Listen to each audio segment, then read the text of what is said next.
let's something.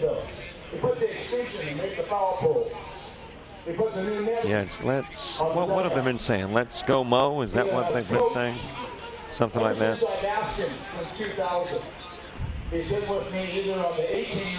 Yeah, they found themselves a spot. They kind of shifted over a little bit to get a better view, or for us to get a better view.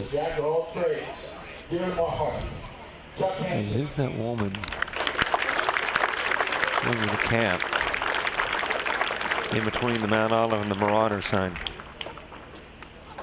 No, right below. See, there's one with a cap and there's one with a black cap.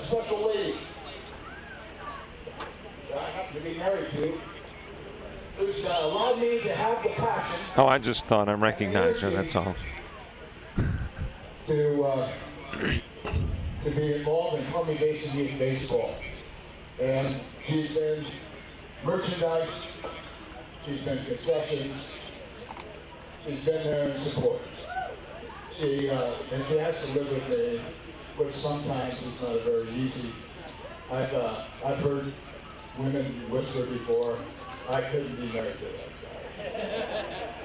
But I want to honor my wife. Oh, yeah. 39 years. See, out here, I mean, used to, I said the South was, and I still do, overall, I guess, but man, there's some pretty ones here.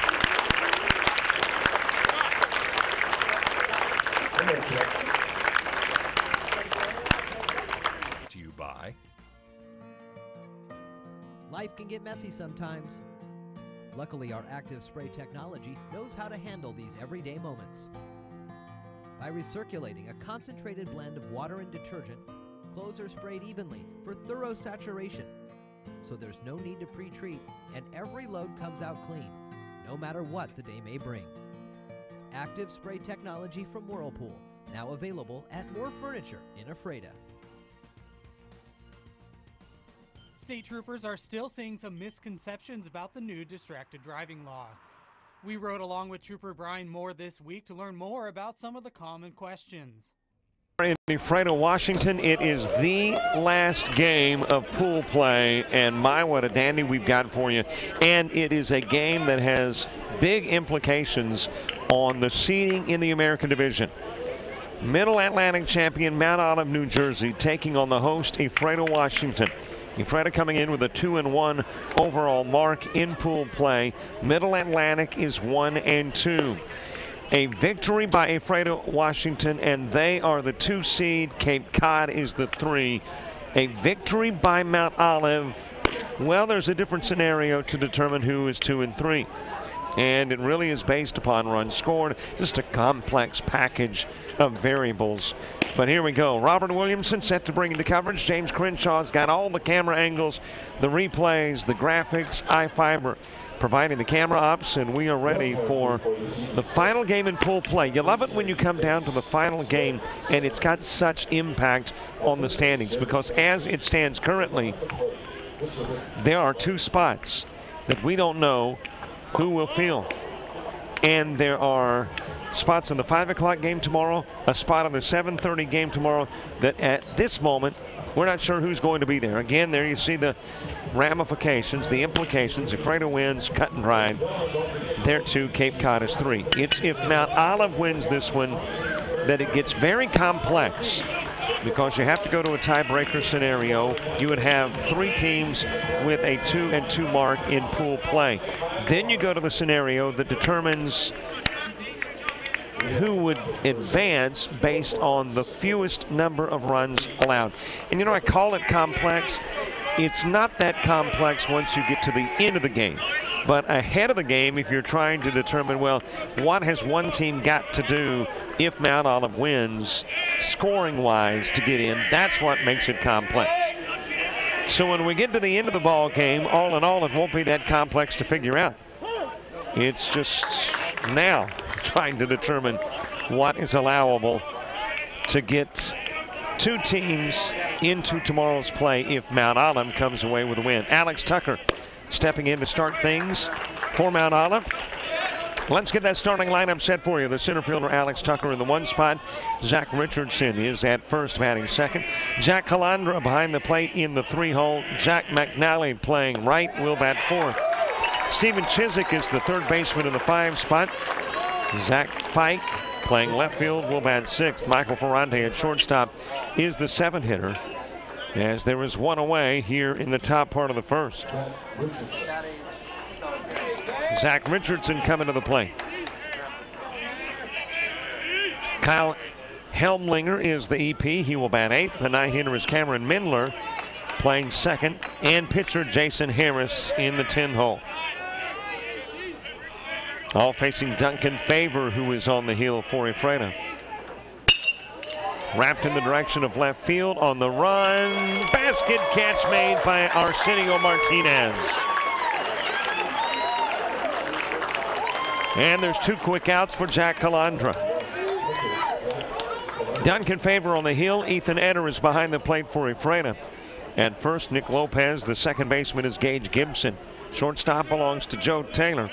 And at third, Zach Berryman. The outfield, Arsenio Martinez. You were introduced to him right there on the fly ball by Richardson.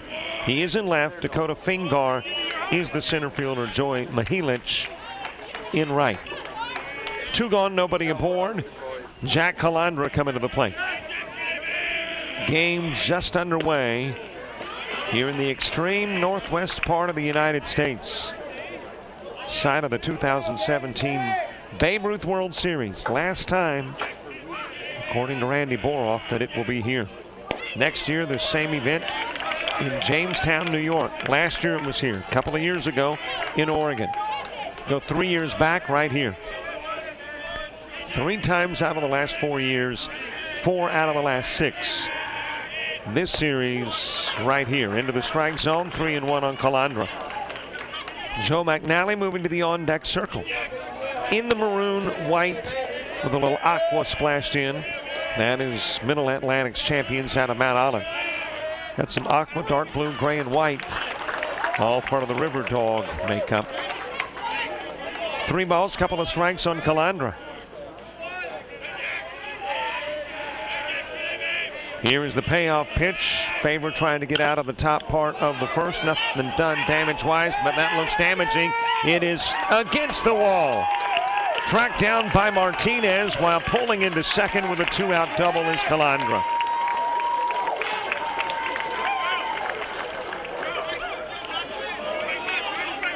That went about as far as you can take it without actually leaving the park. Right on the D of World Series. And a base runner at second. That is Calandra for Joe Mcnally. Stephen Chizik moves to the on-deck circle. I mentioned what a great day of baseball today. Started the day off at 11 o'clock this morning with an upset victory. Tucson beating Mid-County, Texas. You got to take your hats off to Tucson, the Pro Hammer squad. They did what they had to do today to get in, and had some collateral circumstances help them. Into center field. That is a base hit. Let's see if Calandra will come in and score. Scooped up in center by Fingar.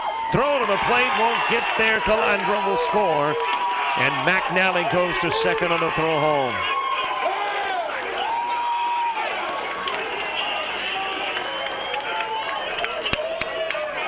First run of the contest comes in the top part of the first, and it belongs to Mount Olive.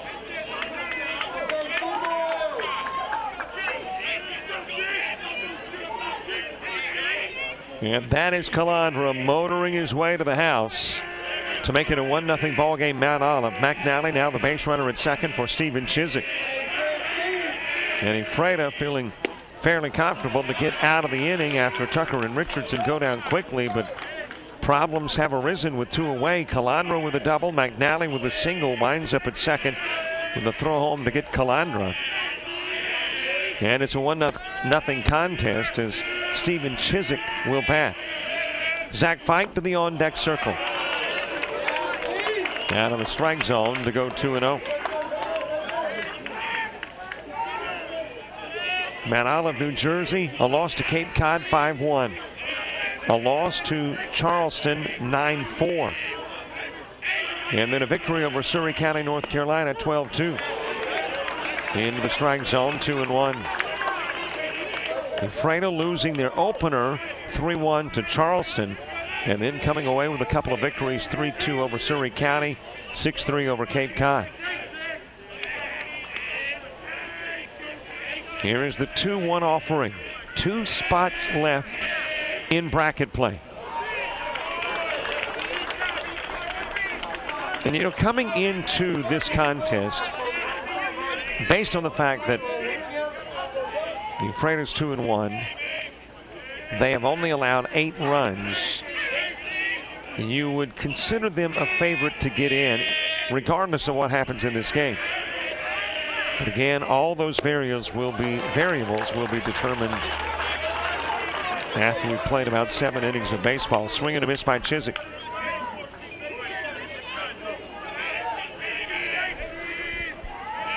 Not only the victory Tucson over Mid-County, Texas, you had that Vancouver victory over Blue Lick, which assured Tucson got in today. Into the strike zone, out goes Chizik. 1 base runner left on, but 1 comes in and scores. And the early lead in this one belongs to New Jersey. We head to the bottom of the first. Top of the order, Ephrata coming to bat in Washington.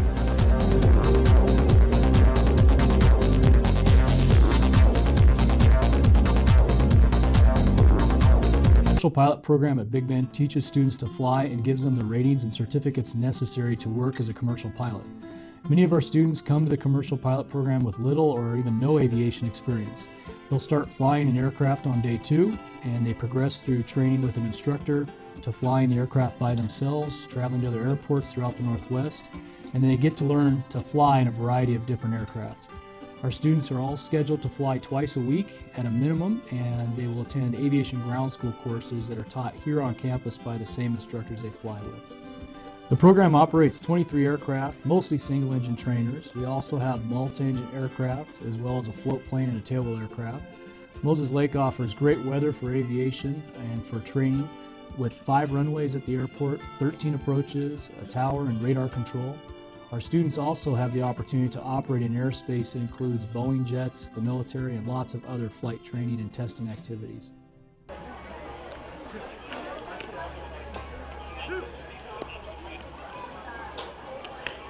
Bottom of the first. Frustrated. She's having trouble with her defensive player. Look at this sweet pass behind the back for 2 on the assist. And that one is hit on a rope to center field. Watch that one. And it is, oh, what a great diving catch by the center field. And in that game, it was basically a running back by committee. I mean, you had a lot of guys carrying the football. Is that the protocol for the upcoming season for the backfield of Jackson State? It's a really nice pitch to get the ground ball double play. Second one. 6-5 is your final. East Georgia advances to the championship game.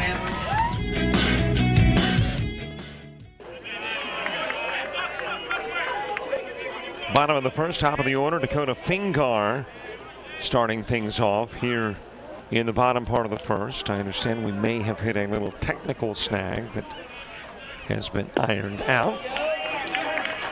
Dakota Finge is the center fielder, batting in the 1 spot. Duncan Favor, who is pitching, bats second. Joe Taylor is the shortstop, batting third. Nick Lopez playing first, will bat fourth. Zach Berryman, the third baseman in the 5 spot. Arsenio Martinez, the left fielder, has the 6-hole. Abel Gomez, the EH, hitting 7th. Joey Maheen in right field has the 8 spot. Shoved in the direction of center field, and that will drop in as a leadoff single for Dakota Finge. Base runner aboard for Ephrata to begin the bottom of the first after 1-run plates in the top part of the inning. And it's the catcher Ethan Enner who's batting 10th for Ephrata. Jason Harris on the hill for New Jersey. Behind the plate, Jack Calandra. Zach Richardson is at first. Cameron Mindler at second. The shortstop, Michael Ferrante. Stephen Chizik at third in the outfield. Left belongs to Zach Fike. The center fielder is Alex Tucker. Joe Mcnally in right field. Lights on here at Johnson O'Brien Stadium as Duncan Favor takes one outside of the strike zone. 2-0. Joe Taylor to the on-deck circle. It has been warm today, but according to weather watchers, not as warm today as it will be tomorrow. 103 predicted tomorrow. Little Florida's second. Catch made by Mindler. Throw to first. Back safely, Finge. One away for Joe Taylor. Nick Lopez is next. It is a warm 88 degrees to begin this one. Humidity at 22%. Southwest winds at 7, but the American flag in center field, my gauge for how winds are blowing or not, is dead against the mast. I mean, not even fluttering. Showing bunt. Taylor can't connect. Throw down to second to try to get a stealing Dakota Finge. He is in with a stolen base. And a pretty good jump on Jason Harris. And then the throw coming in from Calandra high. And Finge safely at second. Visibility 6 miles. Sunsets in 2 minutes, according to the iPhone weather app. At 8:19. It is 8:17 here in the Pacific time zone. Those watching in New Jersey are going to have to stay up very late to watch their Marauders, as it is already about 11 o'clock. So it looks like our viewers in the East are going to have to stay up until about 1 a.m. or so. So get that thermos of coffee and a bag of chips, sit back and enjoy. A lot of Marauder fans in the stands. As a matter of fact, our sign crew has gotten a little larger since last night. Last night, I think the one said Mount Olive, and that was it. Well, they worked overnight, popped up towards left. Zach Fike with the catch. Back to second goes Finge, and Joe Taylor is out number 2. Then we've got Mount Olive, we've got Mariners, and I think the remaining sign, I've not been able to see the bottom of the sign yet, but I think it says, "Let's go Mo." So ladies, great job, did a lot of work overnight, sign prepping. And they're showing their support from the backstop. Into the strike zone to Nick Lopez. Zach Berryman will follow. Got a text just prior to the game, by the way, that says, "Hey, can't wait for shoutouts." Well, they're coming in the 3rd and 4th. High pop fly into left field. Zach Fike will make the catch, and Lopez will go down. One base runner gets on.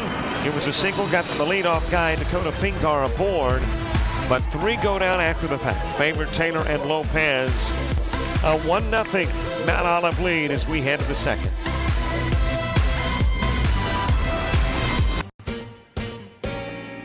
Since 1969, DK's Drive-In has been Ephrata's favorite spot for burgers, fries, sweet treats, and everything else in between. We are proud to continue the DK's tradition of serving our community with delicious food made to order. Come on in or swing through the drive-thru and see why DK's has been a staple of Ephrata for generations. DK's Drive-In at 805 Basin Street Northwest in Ephrata. Lakeview Golf and Country Club. They're looking for new members, and now's the time to join. There's no initiation fee, and it's $175 a month. A great course, great people, and a professional that has instruction available. His name? Matt Campbell. Along with a good junior program, driving range and restaurant are available to the public. Come and try the good food with Amy Galloway and her staff, open from 8 a.m. to 8 p.m. daily. Great course, great people at the Lakeview Golf and 1-run scores in the top part of the inning. Nobody scores in the bottom part. A 1-0 advantage for Mount Olive. Zach Fike He's the guy that just made the out in the bottom of the first. Will head to the plate to begin the top part of the second. Michael Ferrante, Kyle Helmlinger due up in the inning 2. Facebook likes as we speak, 10,215. After hitting the goal of 10,000, we, who are always seeking to grow, likewise on Facebook, bumped the new goal to 10.5. That's 285 likes away. So if you haven't liked us yet on Facebook, if you please would, open up a brand new browser, go to Facebook, put in Jock Jive Sports. There's one shot towards left. Martinez over. He will make the catch, and out goes Fike. One away in the top of the second. Michael Ferrante coming to the plate next. Kyle Helmlinger will follow. And of course, it's not just about the numbers. It's not just about getting to 10-5, although we like that. And we provide you with scores, schedules, updates. If there are delays, if there's information you need in regards to, let's say, pool play, who is seated where. All of that info on Facebook. And of course, the social interaction you can provide too. Jock Jive Sports on Facebook. Like us and we'll thank you. Into the strike zone to Michael Ferrante, 0-2. By the way, while you're at it, on the Facebook page of Babe Ruth Baseball, you can catch coverage of the game, and I'm sure they wouldn't mind a like from you as well. 0-2 pitch to Ferrante. Fouled out of play. It stays 0-2.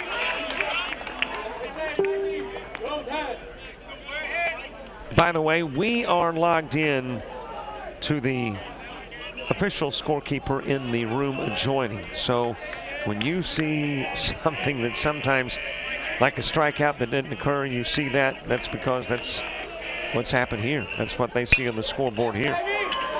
Poked over towards third, grabbed by Berryman, goes over to first, gets the out on the 5-3.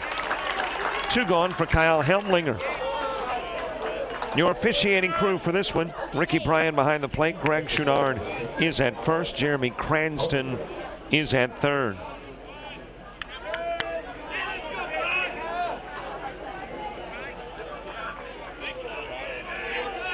Well, I'm learning that it's not Mo, it's M-O, by the way. All right, so it's, when I see a go Mo, it's go M-O. More precisely. Thank you very much. Always keep me straight because I am prone to head another direction. 0-1 on Kyle Helmlinger. Of course, we get into all your shout-outs in about a half inning. On your scoreboard to the top right, hashtag Babe Ruth WS. Go to Facebook or Twitter, put that in, and all the big plays in the World Series. And there have been plenty, including today. And as a matter of fact, probably won't be too long before you see big plays from this game. What seeds do they have? All at hashtag Babe Ruth WS. Kyle Helmlinger, the extra player, batting with 2 gone and nobody aboard. Cameron Mindler to the on-deck circle. Bottom of the second, Berryman, Martinez, and Gomez all 2 up. Line right at Taylor at short. Top part of the second, 1-2-3, go the Marauders. Out goes Fike, Ferrante, and Helmlinger. Let's go to the bottom of the second. The 6, 7, and 8 spots coming up for Ephrata. Paul Lozier was a Grant County farmer who supported a number of community causes throughout his lifetime. He created the Paul Lozier Charitable Foundation to continue his charitable giving. The Paul Lozier Scholarship Foundation provides scholarships to students attending colleges within Washington. To learn more, please visit the Lozier Foundation website at www.lozier.org or find us on Facebook. The Paul Lozier Foundation, a legacy of charitable giving. Whether you're looking for a bigger car to support your growing family, a new truck for your business, or something to pull that toy of yours, we've got you covered at Barry Chrysler Dodge Jeep Ram and Ephrata. Come see us today and learn why your family, friends, and neighbors buy their cars at Barry. On Basin Street for more than 35 years, and with locations in Moses Lake and Wenatchee, we are one great place to buy a car. Call or click 754-2411 or berrysaves.com. Bottom of the second, Zach Berryman will start things off for Ephrata. One run is plated thus far. It belongs to the Marauders. Jack Calandra came in the first, driven in by Joe Mcnally. Calandra got on with a double. Mcnally followed immediately with a single. And it's a 1-0 contest. Berryman taking the first pitch into the strike. I see the shout-outs beginning to pile up. These are two teams, Mount Olive in particular, that they're professional texters. I mean, we typically get a ton of messages, so yeah, if you want to squeeze them in advance, no problem. We start reading them in the third and carrying them through the fourth. So fire away, and we'll begin that 3 outs from now. 2 balls and a strike on Berryman. Arsenio Martinez, Abel Gomez due up in the inning 2. Last game of pool play, last of the 4 game days. Games at 11 and 2, 5, and 8 as well. Since Saturday, rolled over towards Mindler. He will field at second and get Berryman.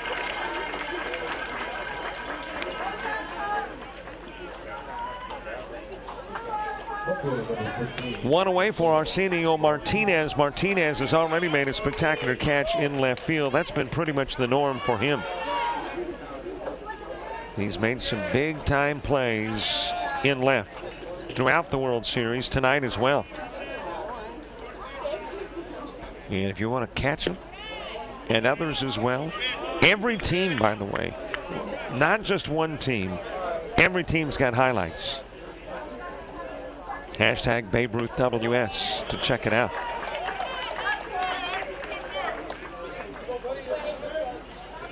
As a matter of fact, just about every game has featured at least one, typically multiple highlights from that team. Rolled over towards third. Chizik will fire it to first and get Martinez. 2 gone. Abel Gomez to the plate with nobody aboard. 2 away, Joey Maheen to the on-deck circle. Got to throw in a plug, by the way, for the Country Deli, where we've had breakfast about the last 4 or 5 days. I guess since we've got late starts on Thursday and Friday, we might have to skip it until Saturday, but if you're out here in Ephrata, you might want to check it out. And speaking of good eateries, 12 Hawks were packed last night after the fact. They're staying open just to accommodate the people who are working, participating, the umpires. You know, they typically close a little earlier, but staying up late. Last night we went by and so full, decided a bag of corn chips was all we could handle from the nearby Walmart. Just packed, no place to sit. But thank you very much to 12 Hawks for being so accommodating.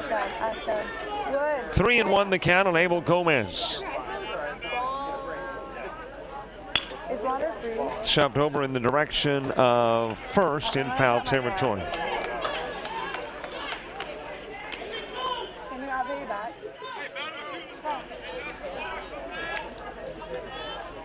Count is full, 3-2 on Gomez. When you get to the third, it's the 9, 10, and 1 spots due up for Mount Olive, right down the middle of Gomez.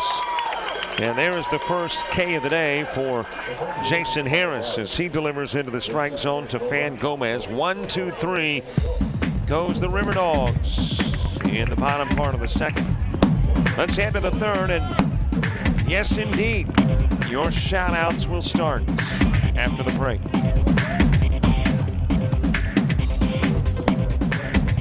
Hi, I'm a kid, and I am here to tell you why fruit is good for you. It is healthy for your muscles, your brain, your eyes, your heart, and your body.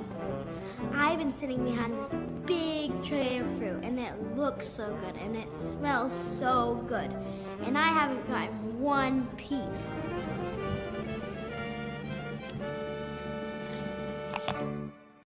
When your sport team has a great game or season, come celebrate your team's hard work at Lake Bowl and Moses Lake. Our Redemption Center game room is loaded with fun. Lake Bowl wants to help you recognize your team's accomplishments with fun and affordable packages. Bring your team in to eat, play, and have some fun. Team celebrations are a blast at Lake Bowl. Give us a call or visit our website for more information. Lake Bowl, Moses Lake's Family Entertainment Center. Good look inside the River Dog dugout. River Dogs taking to the field. And there's the guys that will be cheering from the dugout. As we get to the top of the third, Cameron Mendler, Jason Harris, Alex Tucker due up in the inning too. 334-488-1385. That's the number to text shoutouts to. We'll get as many as we can in the third and fourth. And some of it will be rapid fire because I'm sure you will rapidly fire stuff into me, and feel free. 334-488-1385. It's the number on your screen. Gammy and Bug staying up late in Parr, Massachusetts to watch grandson Zachary Richardson and the awesome team of MO. Go get them. Burning the late night oil here in Mount Olive to cheer on our boys. Let's go MO, the Schmoo crew. Let's go Z-Man, Love, Aunt Stacy, Sharon, Grandma, Grandpa, go Marauders. 1-1 pitch to Mendler. Rolled towards Berryman at third. A little tall with the toss, and that will pull first baseman Nick Lopez off, but lays the tag on Mendler for the out. One away, Jason Harris next. Speaking of, come on Harris boys, you got this from your biggest fan. Shout out Buzz and Steve at the 10C Painters watching from Alex's house in Flanders. Big crowd tonight. Well, if there's a big crowd there and a watch party, how about doing this? Take a photo, share it with us. Either text or better yet, just share it on our Facebook page. And of course, you got to add a caption. You got to give us some details. Count even one apiece on Harris. Rolled towards short. Taylor's got it. Strong throw over too tall and pulls Lopez up and off the bag. Let's see if that will be charged as an E6 to Taylor or will be credited as a base hit to Harris as we go back to the top of the order with a base runner on. And that is an E6. So a base runner on as we go back to the top of the order. Alex Tucker coming to the plate.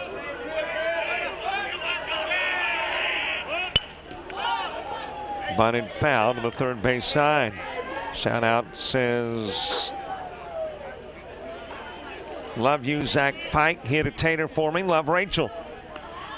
Shout out to Jack Calandra from the 10C Road Painters. Go MO and always keep that awesome smile. Up past bedtime to cheer on Z-Man. Go MO, Uncle Rick.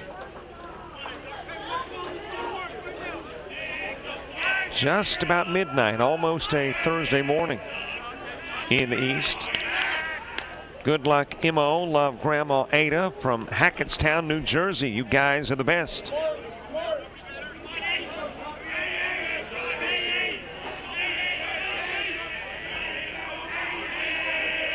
Nothing in one on Tucker. Launches it towards left field. Running to his left, but with plenty of room to make the catch is Martinez. And there's two away. Harris stays at first. Zach Richardson coming to the plate. Let's go MO from the PA Schmoo crew. Looking good, little hair. Lou Sr. and Jr. will be so proud of you. Get the job done. Proud to say my cousin is Cameron Mendler from your favorite cousin, Jack DiMaggio. Again towards left. And again, Martinez is there to make the catch. Zach Richardson with a fly out. So no damage done by the error. One base runner stays on. It's still a 1-0 contest. River Dogs coming to bat. Maheen, Gibson, and Eder in the home half of the third. Ephrata is strategically located in the center of Washington State. The Port of Ephrata can meet your intermodal transportation and supply chain needs via road, rail, or air. Our most recently available property are 2 buildings that combine for 100,000 square feet of high bay, heavy manufacturing space with multiple bridge cranes installed. When the workday is over, take advantage of the plentiful recreation opportunities in the area. Bring your business back to center in Ephrata, a center for commerce, a center for opportunity, and a centered life. For more than 50 years, Tomer Construction has been helping build the Pacific Northwest. We've led successful projects throughout the area involving portable rock crushing, road construction, land clearing, land leveling, bridge construction, and structural concrete. We also offer fill material, sand, and gravel for your everyday landscape needs. For a free quote, call today, 509-787-3312. Tomer Construction. We're ready to...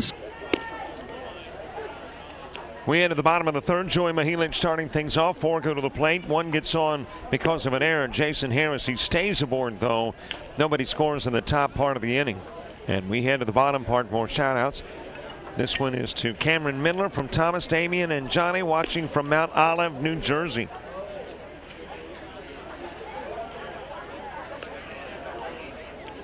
Go Mount Olive from the Pier points in Canal, New Jersey. Almost midnight in Mount Olive, sending from Bud Lake, New Jersey. Let's go MO.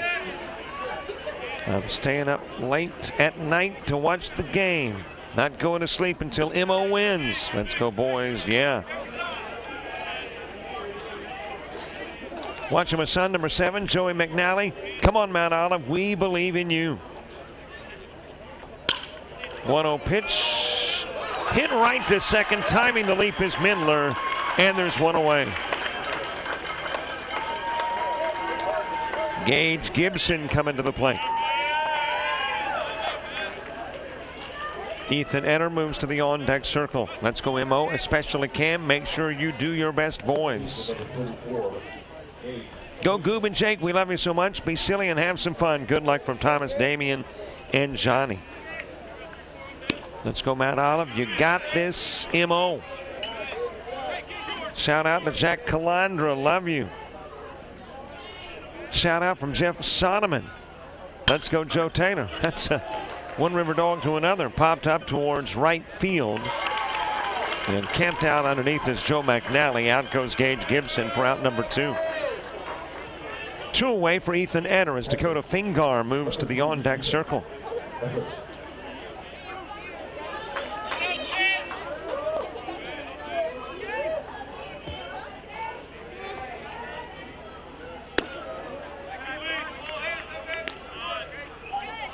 Shout out to MO watching from Hong Kong.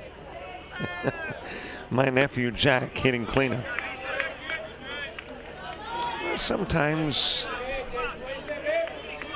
text can stretch things a little bit, but if you are indeed watching from Hong Kong, great to have you watching. If you're watching in New Jersey, great to have you watching. If you're watching in Washington, a delight to have you aboard.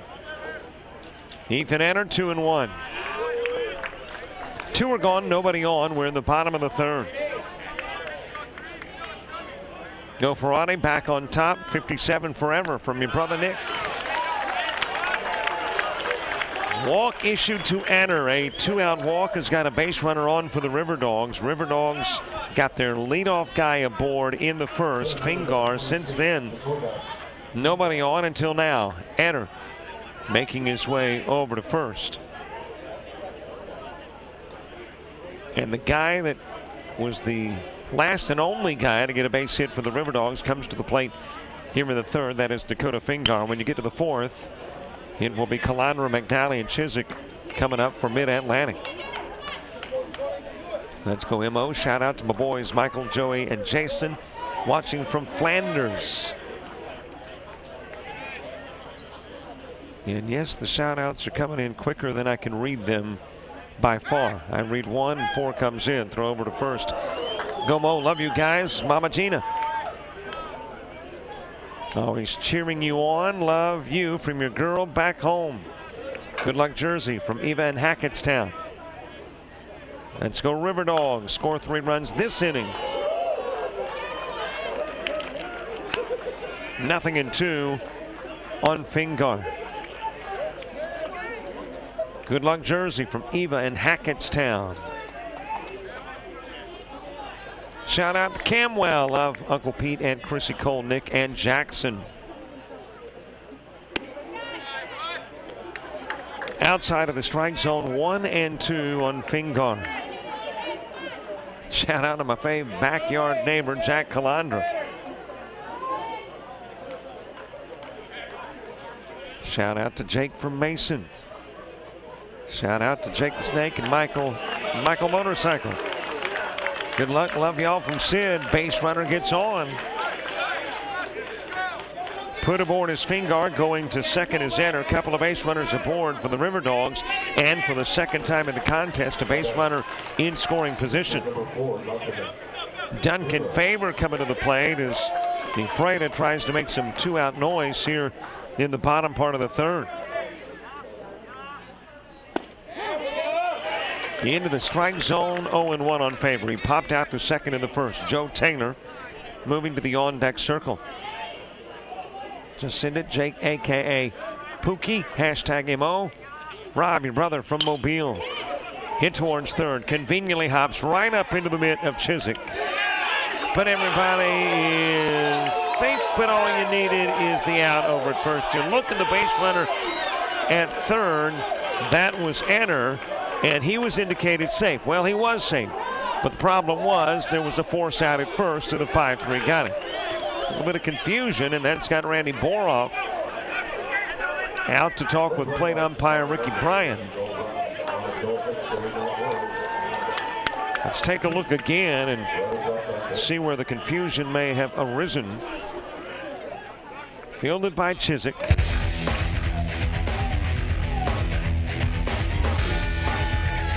Well, there may be where you've got a little bit of confusion going on.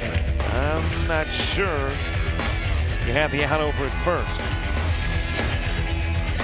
We head to the fourth. It's a 1-zip ball game.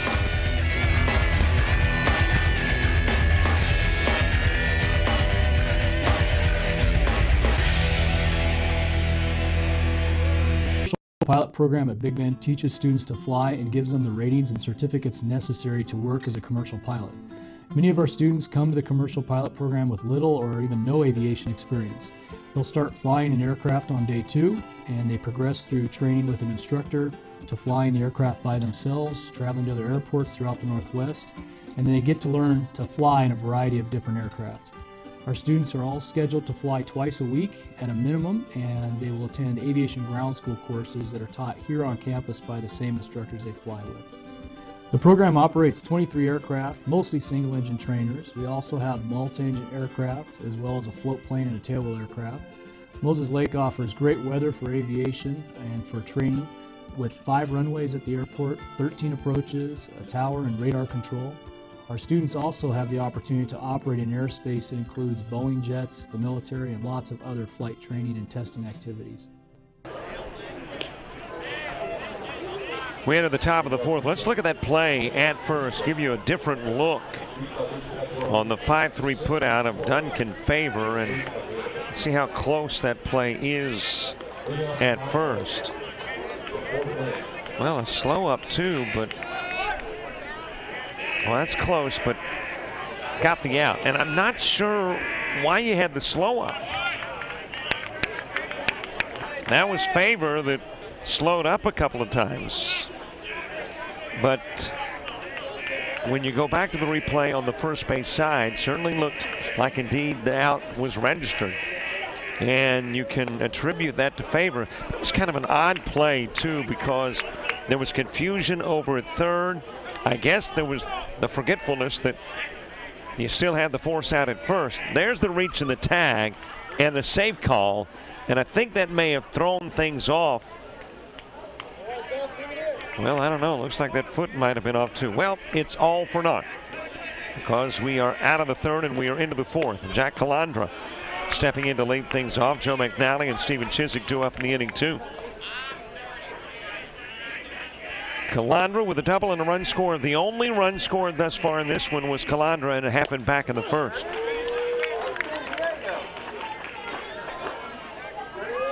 More shout-outs. Scuba's our favorite player on the planet, and we love him so much, from Jackie D and your girl, Emily.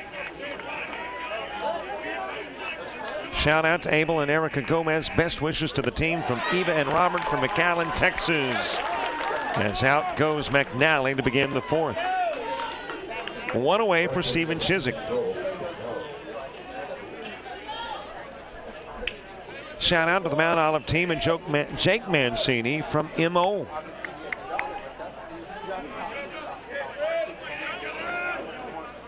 Shout out to my favorite person, Zach Richardson. Much love from your girlfriend. Let's go MO from Bud Lake. Let's go MO. Get this dub. Here's the 0-1 pitch to Chizik. Chizik, his second at bat of the game. His first one was a strikeout looking.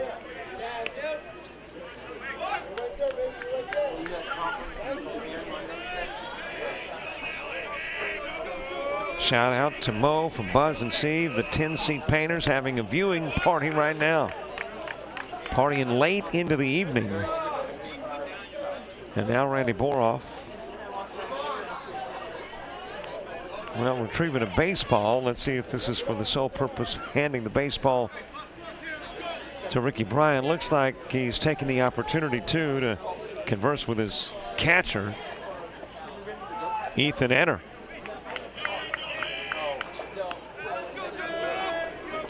Well, the shout out says to the guy wearing the neon shirt of the crowd from East Newark, New Jersey. Yeah, I see the neon bright shirt there. He's one of the grounds crew.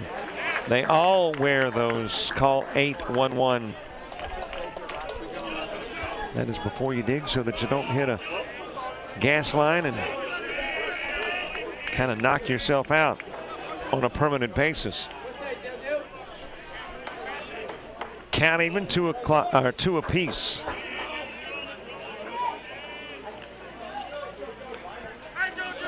Well, those neon bright shirts do indeed stand out. I hate to admit, but I hadn't noticed until you brought it to my attention, and now that's all I see. Swing and a miss.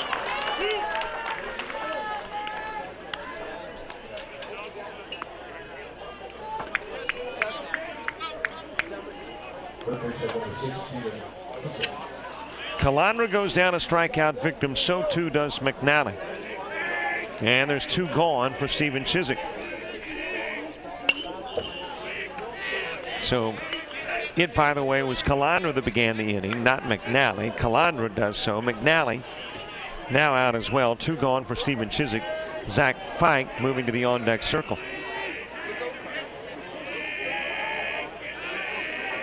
Go Jake, let's do this. Watching from Disneyland, California. Loveless and Mom hit to Taylor. Taylor picks up, fires to first. And it's a 1-2-3 top part of the fourth. A couple of strikeouts and a ground out. We are through 3.5. Going to the bottom of the fourth. Joe Taylor, Nick Lopez, Zach Berryman all coming up for Ephrata. Today's Best Western is more rewarding than ever. Rewards members get our best rates every stay. And with rewards points that never expire, you get more free nights at over 4,200 hotels worldwide, gift cards, and instant rewards. Now get a $10 gift card with every night you stay. Let's go get rewarded. Book now at bestwestern.com.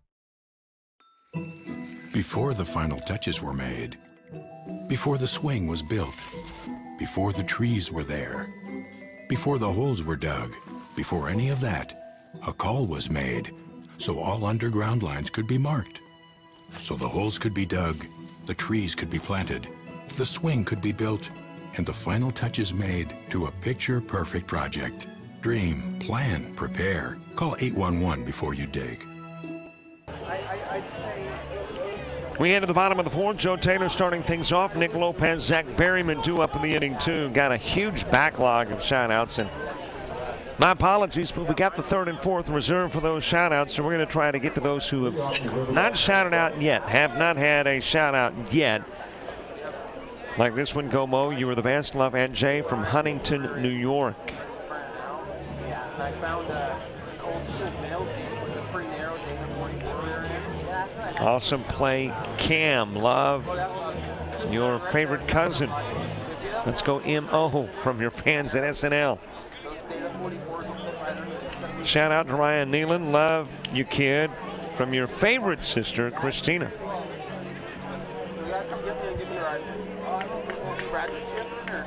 You got a Bat Boy enjoying the music here on the PA. We enjoyed some activity from Bat Boys earlier in the day. They were fighting for a baseball behind home plate and collided. And it, by the way, is available on Facebook and Twitter at hashtag BabeRuthWS. Bunted foul by Taylor. Shout out to all the hardworking factory employees at Almatech in Hackettstown, New Jersey. We're all watching. Thanks very much, Almatech.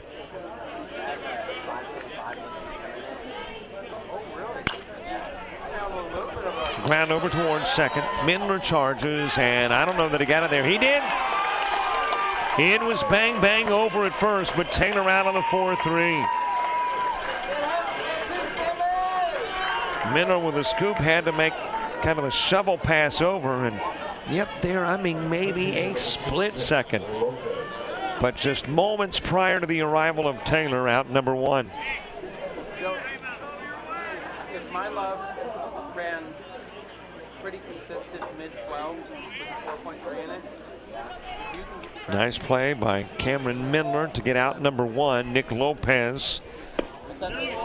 He's next. He popped up to left field. Zach Berryman moving to the on-deck circle. Another low-scoring game. That's been somewhat of the norm here of late.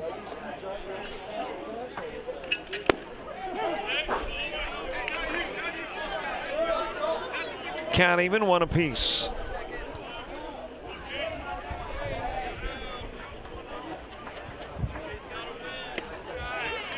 Low inside pitch, 2-1. This shout out says, shout out from the homies, from the welding crew. We have to work at 4 a.m. But watching the game, Buzz and Stephen Alec. You're not going to have much sleep tonight. A game that will probably wrap up around 1 a.m., maybe a little bit later, maybe earlier. It's a fast-paced game thus far. 7 minutes away from midnight, so thanks for staying up late watching the coverage.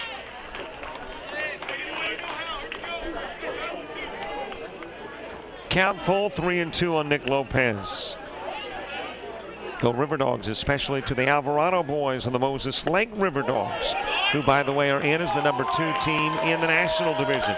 Congratulations to one set of River Dogs as struck out as Lopez. As a matter of fact, the National Division is already decided.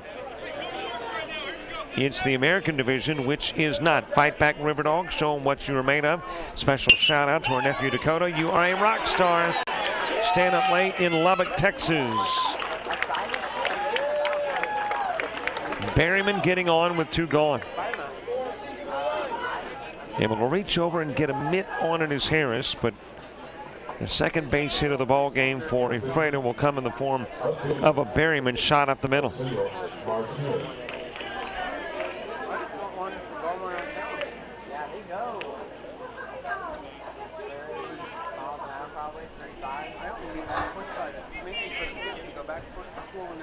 One aboard for Arsenio Martinez. He, of course, has been the gentleman who has impressed in the outfield. Getting an opportunity at the plate with the base runner on, 2 gone, 1-zip score.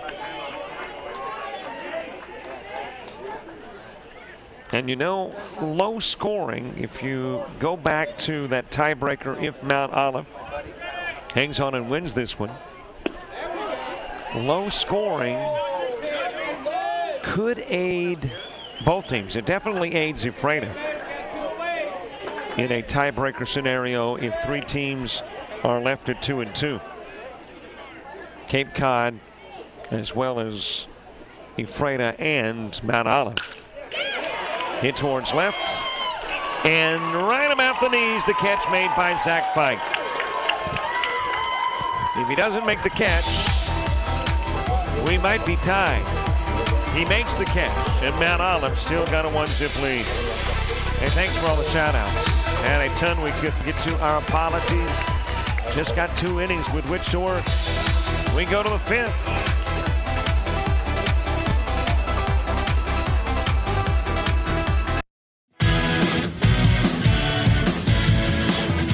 Frustrated. She's having trouble with her defensive player.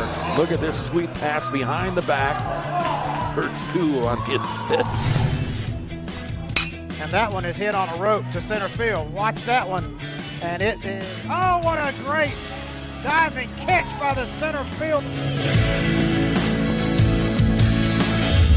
And in that game, it was basically a running back by committee. I mean, you had a lot of guys carrying the football. Is that the protocol for the upcoming season for the backfield of Jackson State? It's a really nice pitch to get the ground ball double play. Second one. 6-5 is your final. East Georgia advances to the championship game.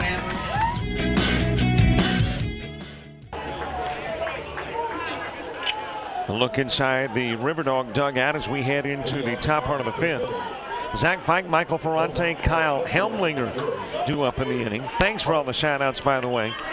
Great to have you on the other end of the coverage wherever you may be watching from. They got one more assignment, if you don't mind, between now and the end of the ball game. It will happen in the 6th. New Twitter followers. If you follow us on Twitter in the 6th inning, we sing your praises with a reading of your Twitter handle. So hang on for that in the 6th. Looked like our Mount Olive sign keeper had taken a little break, but she's back at it. The Marauders and the Let's Go MO still working about midway into the game. Top part of the 5th, Fike has flown out to left field 0 for 1 in the contest. Fouls it back.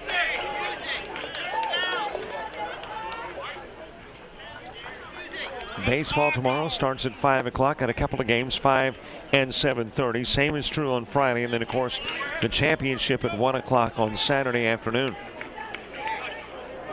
We know half of tomorrow's agenda baseball-wise. We know that at 5 o'clock, Moses Lake will play somebody. Hit towards second. Over to field is Gibson. And we'll get Fike on the 4-3 putout. And we know that it will be the 3rd place team in the American Division. The question is, who will that 3rd place team be? And we know that Tucson plays the 2nd place team in the American Division tomorrow night at 7:30. Also, a couple of teams skip tomorrow and play in the semifinals.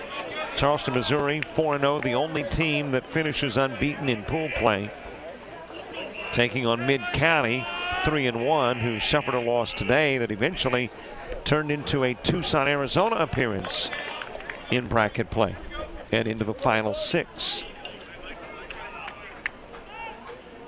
10 teams arrive on Saturday and begin play. Bracket play features 6, so 4 teams go. And thus far, the teams that have exited are Blue Lick, Vancouver, Surrey County.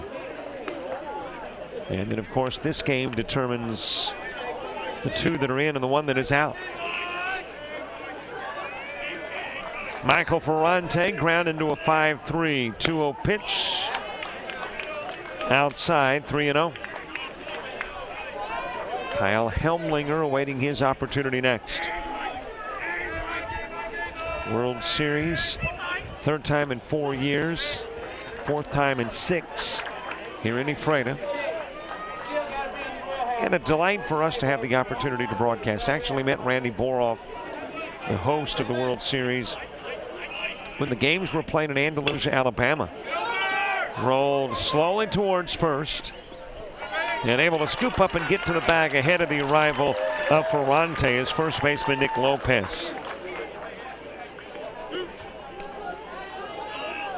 2 away for Kyle Helmlinger. Helmlinger with a fly out to short in the second. He is 0 for 1. 2 base hits thus far in the contest. Both pitchers still below 60 pitches total.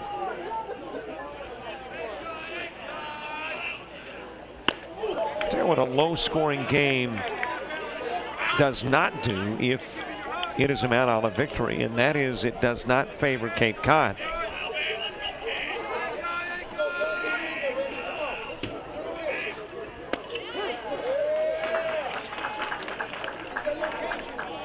Into the strike zone, the count goes even at 1. Here is the 1-1 offering, 2 gone, nobody on. Mendler is on deck. Helmlinger awaits. It's in the zone, 1-2, and Helmlinger did not like the call.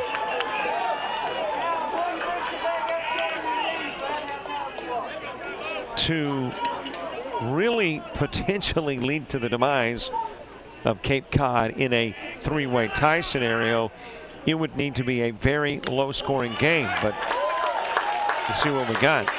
A very low-scoring game and a strikeout of Kyle Helmlinger. 4.5 in, we go to the bottom part of the 5th. Gomez, Maheen, Gibson all coming up.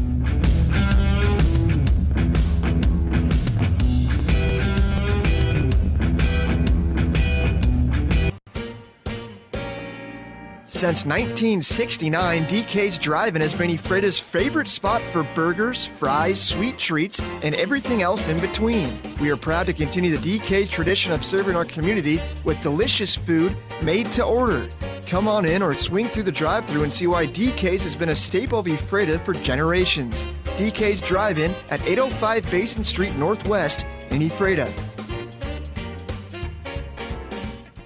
Lakeview Golf and Country Club. They're looking for new members, and now's the time to join. There's no initiation fee, and it's $175 a month. A great course, great people, and a professional that has instruction available. His name? Matt Campbell. Along with a good junior program, driving range and restaurant are available to the public. Come and try the good food with Amy Galloway and her staff, open from 8 a.m. to 8 p.m. daily. Great course, great people at the Lakeview Golf and Abel Gomez starts things off in the bottom of the 5th. Joy Maheen, Gage Gibson due up in the inning 2. I was talking about the fact that if you do go into a 3-way tie scenario, then you look at the number of runs allowed. Coming into the game, now this is 4 games for Cape Cod, 3 games for Ephrata and Mount Olive. Cape Cod had allowed 18 runs. Ephrata had allowed 8. Mount Olive had allowed 16. So right now, if you are Mount Olive and you win it 1-0, this is what you want to do. Because you go into the 3-way tie scenario, you're in, Ephrata's in, and Cape Cod's out. You score more than a run, that's not a problem. Those runs, you can continue to pile them up. It's holding Ephrata. Well, there's your scenario. Again, I mentioned earlier, it's complex because you don't know all the variables, and all the variables aren't determined until we get to the end of the game. Once you get to the end of the game, it's not that difficult to figure out the tiebreaker. Ephrata wins, they're 2, Cape Cod is 3. If Mount Olive wins, you go to a tiebreaker scenario, and it is based on the runs allowed. Right now, runs allowed, if the game ended at this score, runs allowed, 18 for Cape Cod, 9 for Ephrata, and 16 for Mount Olive. That is the game ended now. So if it ends a 1-0 Mount Olive victory, Cape Cod is the odd man out. But we have got plenty of baseball still ahead.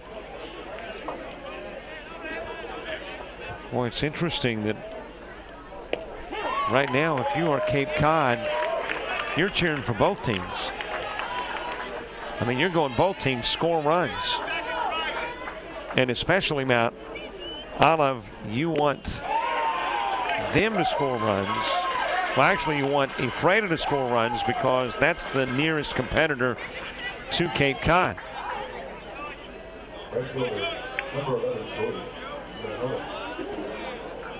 One away, Gomez a strikeout victim. Joey Maheen coming to the plate.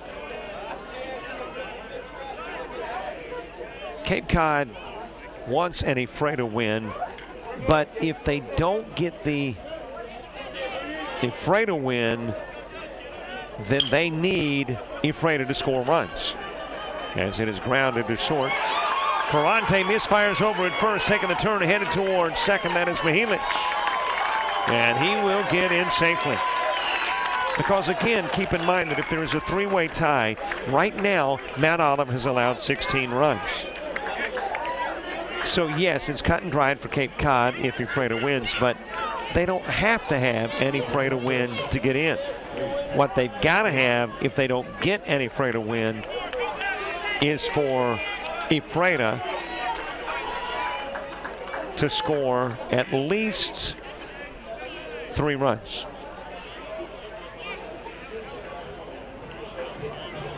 Because if they score 3, that means that Mount Olive has allowed the 3, which would put the run total they've allowed during the World Series to 19.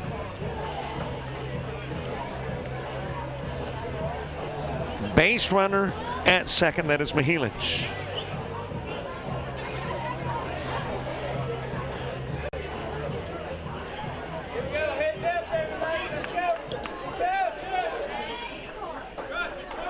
Coming to the plate, Gage Gibson. A 1-zip score, bottom of the 5th. Cameron Mindler will lead off the 6th when we get to the Mount Olive part of the inning. Safely back at second is Maheen.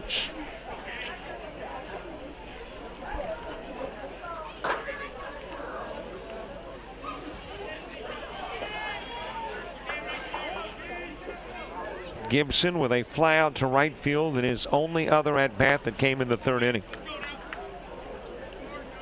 And now Calandra wants to talk to his pitcher Harris. Plenty of Major League Baseball going on tonight. Most games, however, wrapped up. Might have a West Coast game or 2 that is still in progress.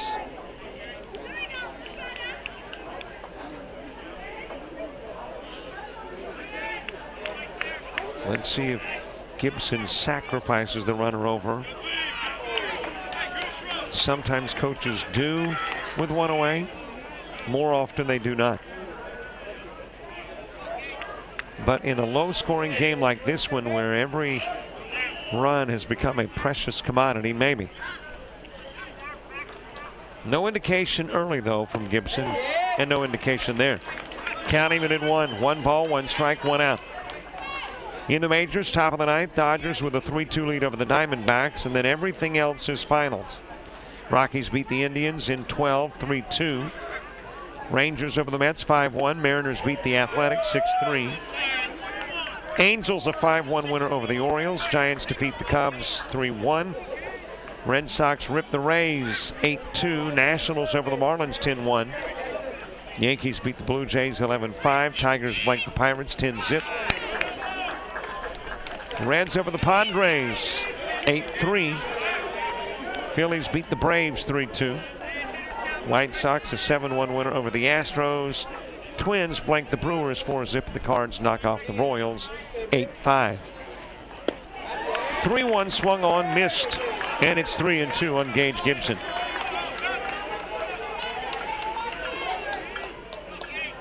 Bottom of the 5th. A reminder, when we get to the 6th, looking for new Twitter followers.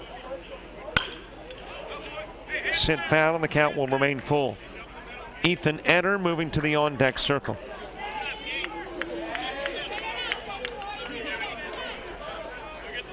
Little antsy in the dugout.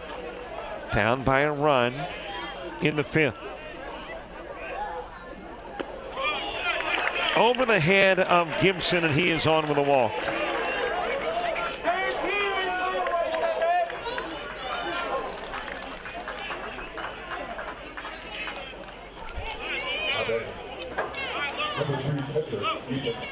By the way, you know, I've been speculating on the various scenarios where the American division is concerned, who might get in.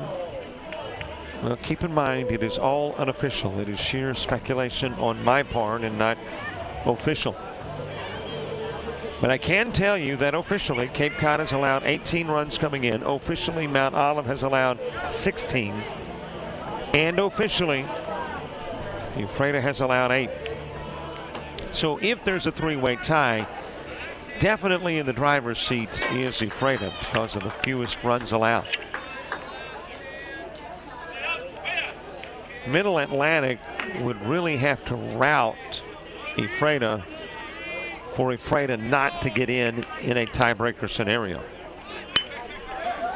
Bunted right back up the middle to Harris. He will go over to first, and base runners will advance. Enter with the sacrifice to move both Maheen and Gibson into scoring position for the top of the order, Dakota Finge.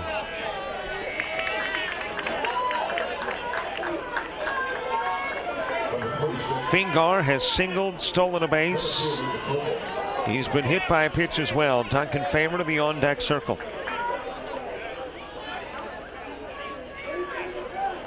So the 2-out, make that the 1-out bunt did not come from Gibson, but that bunt did come from Enter. And now it will take a base hit, and that's exactly what Ephrata gets.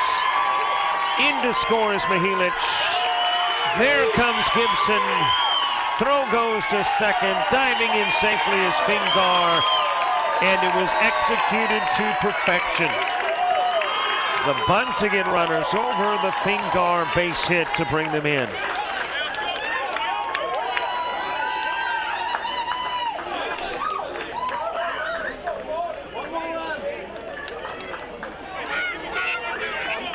And at least for the fans in Cape Cod, Massachusetts, who are hoping Cape Cod gets in, they have turned on the cheering a bit. Meanwhile, Mount Olive saying, hey guys, let's turn it around, flip the lead again. Had the advantage from the first to the bottom of the fifth. Let's take it back. But again, the variables, the factors that become interesting now are the runs allowed. Now you've got 18 apiece from both Mount Olive and Cape Cod.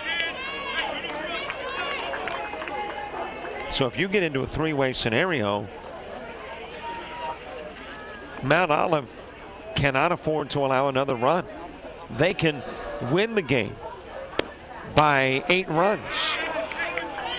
But if they allow another run, that would be their 19th allowed, and Cape Cod's only allowed 18. And of course, Cape Cod wrapped up their pool play yesterday. Foul back, count him in at 2. So that was a big base hit, not just for Ephrata, but that was a big base hit for Cape Cod as Dakota Finge drives in a couple of runs.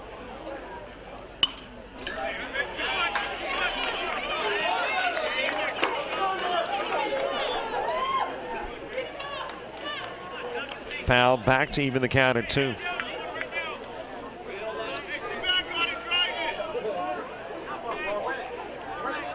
Here's the 2-2 offering, swung on and missed, and out goes Favor. The drama builds. Who will get in? Who will be looking in from the outside? We go to the 6th. Mindler, Harris, and Tucker all coming up.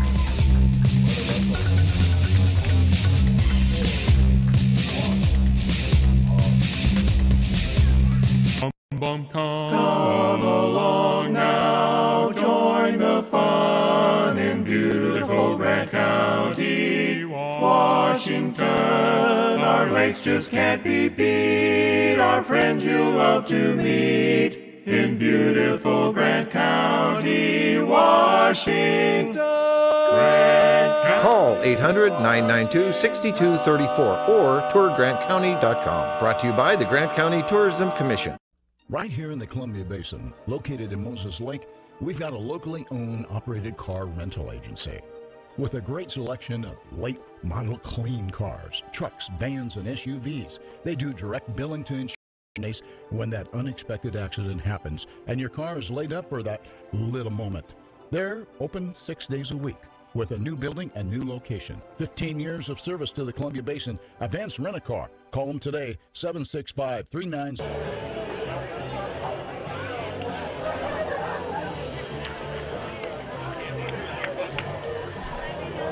We head at the bottom of the order, top of the sixth. Cameron Mindler, Jason Harris, Alex Tucker due up in the inning two, getting burst from Babe Ruth officials. I can almost become official maybe, but no, maybe not. Obviously, at the end of the game, you need to rely on Babe Ruth officials for the specifics, but getting versed on the process.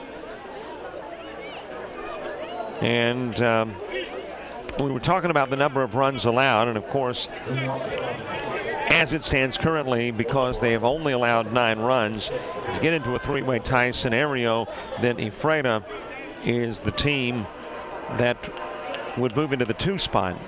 There's still a possibility, however, if a lot of runs were allowed in the 6th and 7th, to play a role. But that would be a factor that, well, 2 innings of baseball will tell. And then what you do after one team moves ahead of the other based on the fewest number of runs allowed, then you look at head-to-head competition. So in head-to-head competition, Cape Cod has already defeated Mount Olive. Fouled off by Cameron Mindler. Mindler is wrapped into a 5-3. So now it's not so much based on the number of runs Ephrata will score. It is, if Mount Olive is to get in, they've got to have that run total that Ephrata has allowed to grow. And boy, that's a lot of runs. So they've got to score a bunch of runs. Of course, now again, it's all unofficial. And you wait till the end of the contest, and that's when all the official information is passed along, and that's when we will officially know who gets in as the 2, who gets in as the 3. Popped up over near first, and there the catch will be made by Nick Lopez, and Mindler is out number 1. 1 away, Jason Harris next. Number 20, Brian Harris.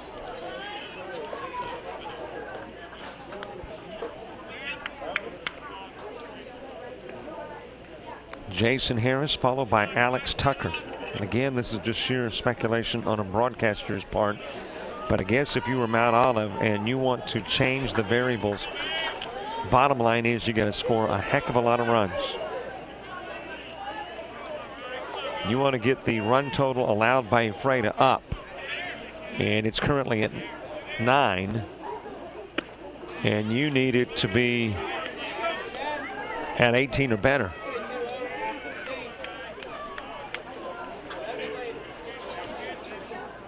One ball, no strikes on Jason Harris. Harris has reached on an error, flies out of play.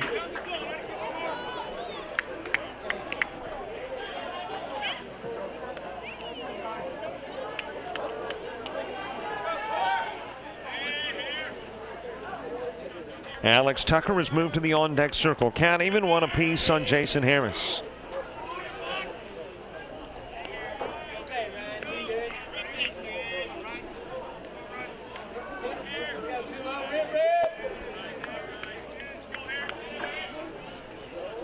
And by the way, we indeed have a Harris at the plate, but it is not Jason Harris. It is Ryan Harris now, who is pinch hitting for Jason Harris.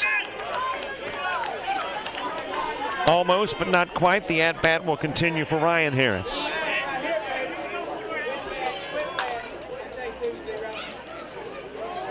That was catchable. And you got to wonder if fear of a fence nearby played a role in the drop.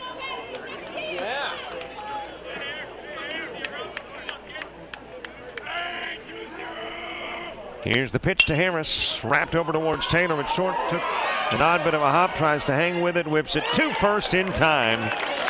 And out will go Harris on the 6-3. We go back to the top of the order. Alex Tucker next.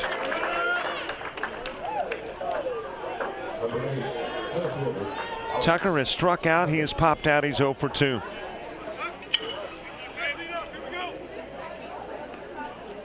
Zach Richardson to the on-deck circle. A 2-1 Ephrata lead. 6 spots in the bracket. 4 decided. 2 will be decided tonight.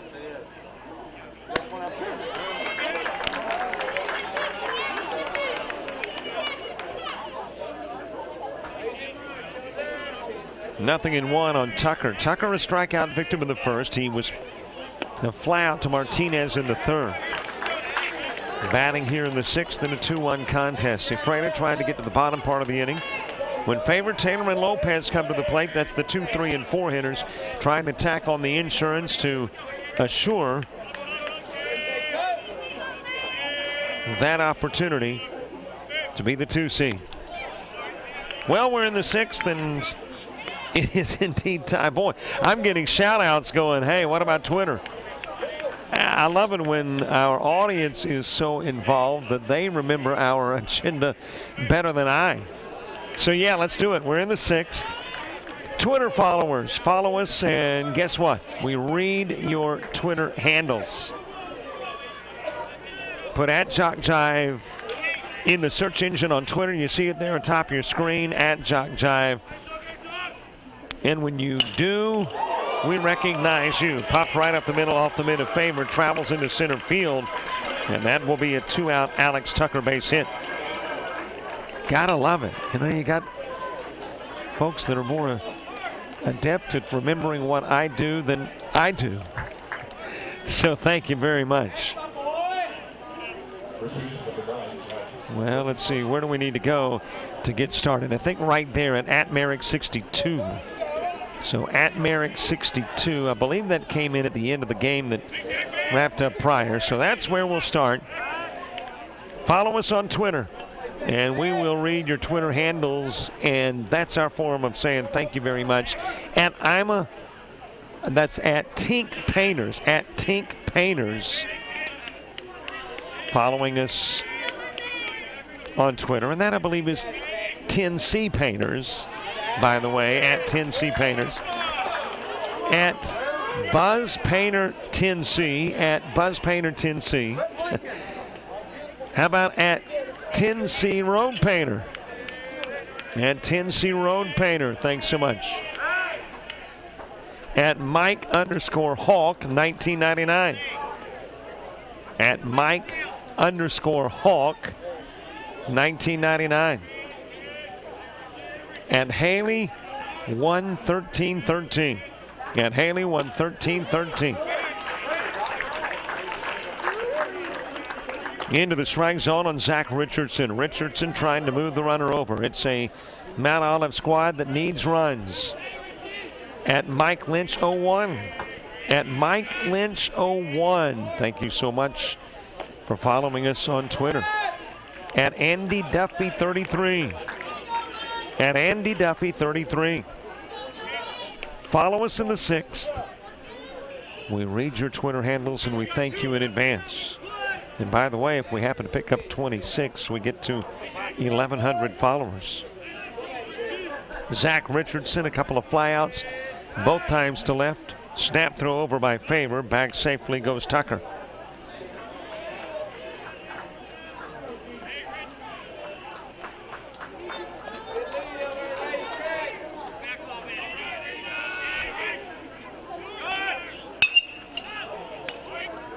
Fouled out of play.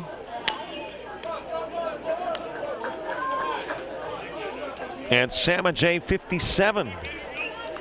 And Sama J 57 now following us on Twitter. By the way, that's Sam Majeski. The Magic Man from Cape Cod. Counting it to see 10 teams. You see 10 players and then some for each team. But let me verify. I think Sam the Magic Man is on the Cape Cod squad. I do know this. Got some big plays. Yep, he is. Got big plays on Facebook and Twitter at hashtag Babe Ruth WS. Throw goes down to second. Not there in time. Stolen base for Alex Tucker. So Tucker with a stolen base, now in scoring position. Tying run aboard for Zach Richardson with the count full. At Sean Sandak. Now following us at Sean Sandak. Thank you so much for following us here. Into left field, base hit, rounding third, Tucker. He will come in and score. We are all knotted up at 2. Zach Richardson delivers with a 2-out single into left.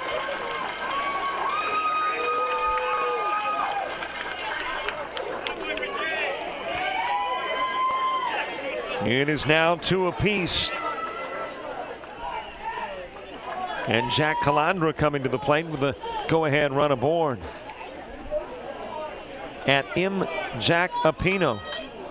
M. Jack Apino, thank you very much. At ADK_lifestyle. At ADK_lifestyle.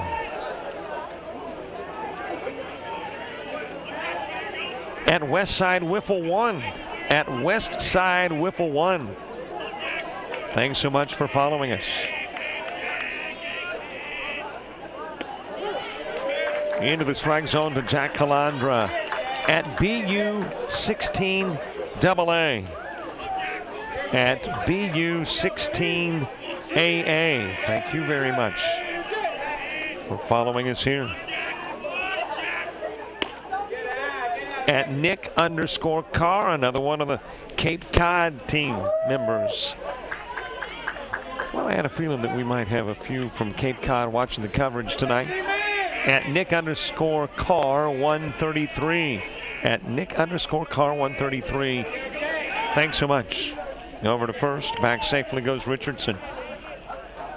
Big game for them too. I mean, there's obvious interest where Cape Cod is concerned. Is not so much who wins it. That's the odd thing for Cape Cod. It's not so much as who wins it. It's the runs scored in the game. At Laren Laird 13. Liking us and following us at Laren Laird 13. At Brett 22 Ellis. At Brett 22 Ellis. Popped up. Foul territory. Over goes Lopez. Gives it a look, sailing out of the park.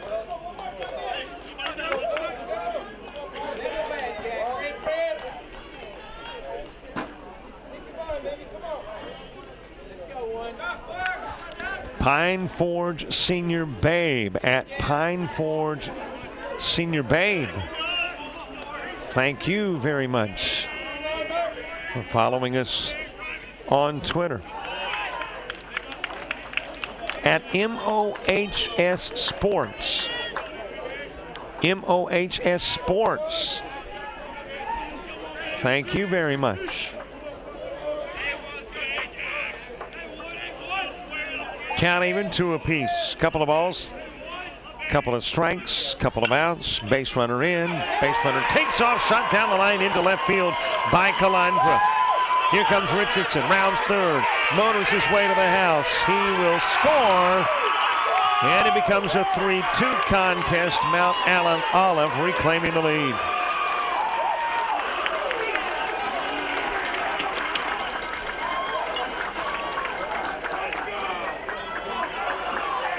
Well, here's another Babe Ruth participant now following us on Twitter at W_Welter_21. At W_Welter21. Well, there you see the arm winding, bringing on home, and diving in to make it a 3-2 contest. That is Zach Richardson.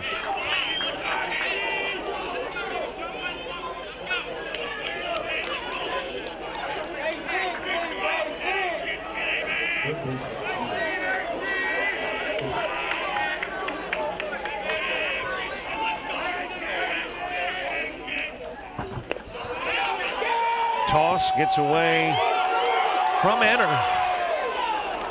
Everybody will stay put, however. Mcnally diving back into the bag at first. Calandra, the base runner, at second. Steven Chizik batting, and a 1-0 count.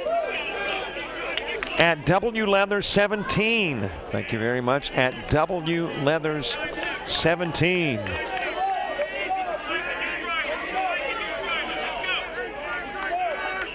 One ball, no strikes on Chizik. Wrapped over towards third. Grab made by Berryman.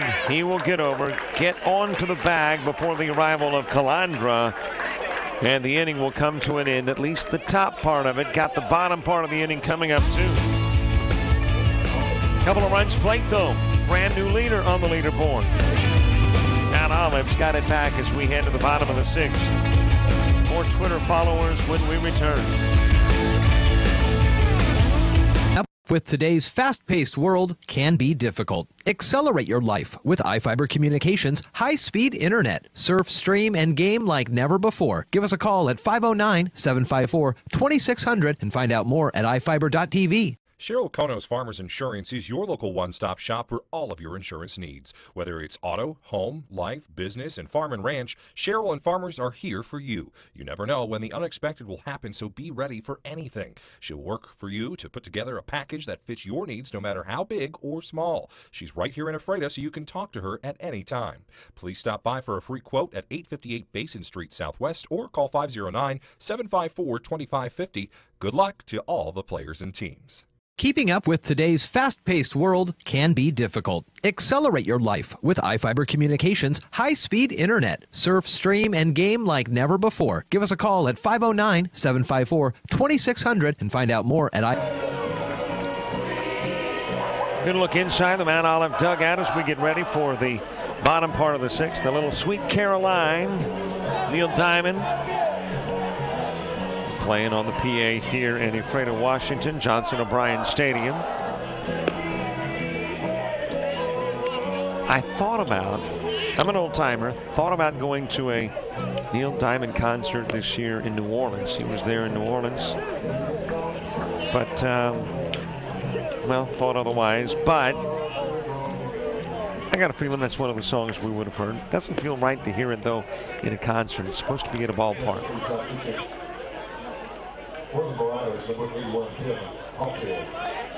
We head to the bottom of the sixth.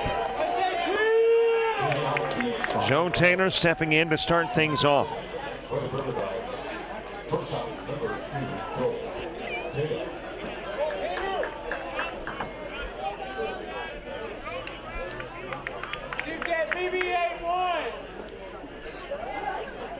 Nick Lopez moving to the on-deck circle. Taylor steps in. Taylor with a fly out and a ground out. He's 0 for 2. Lopez 0 for 2 as well. And now you got an Ephrata squad trying to get the lead back. By the way, if you're looking at the run totals, as far as number of runs allowed, currently you've got Ephrata now at 11. You have got Mount Olive at 18 and Cape Cod at 18. But of course, again, the initial key factor is who's got the lowest and pulls them out of the pod, so to speak. And right now, lowest total of runs allowed, Ephrata at 11 amongst the potential group of 3. Fielded by Chizik, and he just pumped maybe one too many times and put too much umph on it, winds up over the fence, and that will get Joe Taylor at second. Compliments of the E5.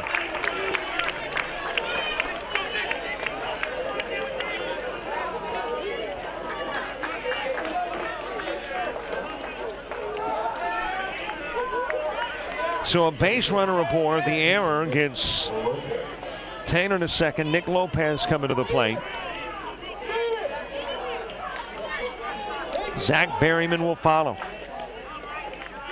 3-2 contest, but Ephrata threatening to at least tie this one up. here in the bottom part of the 6th.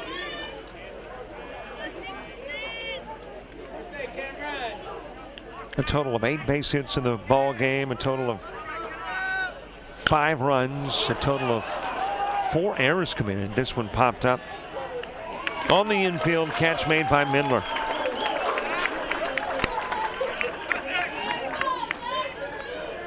By the way, Mindler already on Facebook and Twitter with some great plays. Hashtag Babe Ruth WS. Hashtag Babe Ruth WS. We'll get you all the big plays here in the World Series. Into the zone to Berryman. Berryman with a ground out to second. He is singled, 1 for 2 in the game.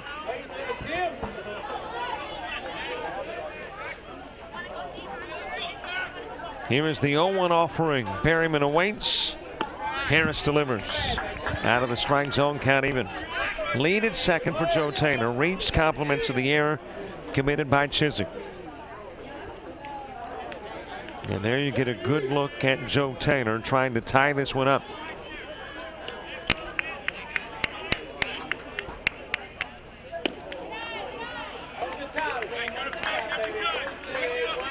Two and 1. Exciting day at the park. And obviously with Cape Cod watching, exciting day at the park even when you're not at the park.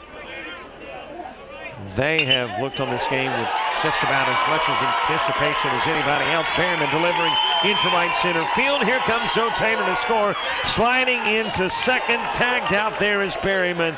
He had a single. He wanted 2. He's tagged out at second. Taylor comes in to score. Berryman's gone. And there's 2 away for Arsenio Martinez.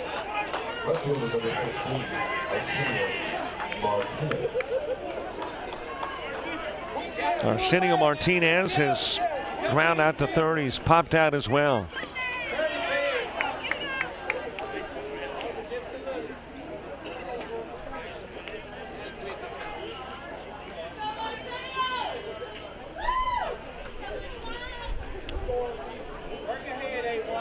Arsenio Martinez. More new Twitter followers at Alexandra 12096.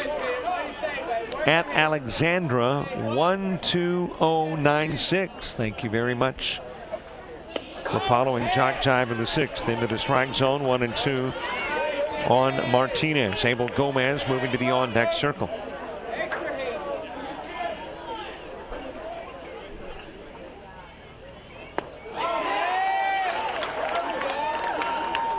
Also, as we wrap up, and the at-bat wraps up as well, Amanda 2, as in the number 2, Amanda Today. Thank you very much for following us on Twitter, at Amanda Today. Thank you all for following us during the 6th. We got to focus on some baseball, especially in a tie game, as we head to the 7th on Jock Jive. Are your kids rough on your furniture? Things looking a little run down? Then come to More Furniture in Ephrata and we can help get things back in order. We have all the top name brands made with strong quality support, including Sealy Posturepedic mattresses, because whatever you do in bed, Sealy supports it.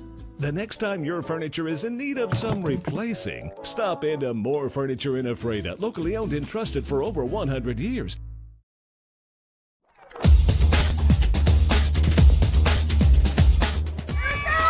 Just about all white, Jones County. Diving catch at shortstop.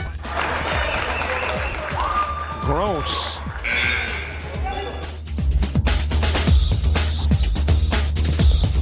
Towards the gap. Diving catch in center field by Ben Aklinski. There is a shot towards deep short. Kraft's got it. Long throw over, and he got it. You know, I was thinking about it during the break, and you've got the tiebreaker scenarios, and as we talked about coming into the contest, that the tiebreaker scenario, because of the runs that Ephrata had allowed, favored them. But how often can you say where Mount Olive is concerned in this particular case. When you've got a lead that you could be winning and losing simultaneously, winning the game, but based on runs scored, might be losing a spot. And of course, if the runs allowed do not play a role in the head-to-head competition if one team is beating the other.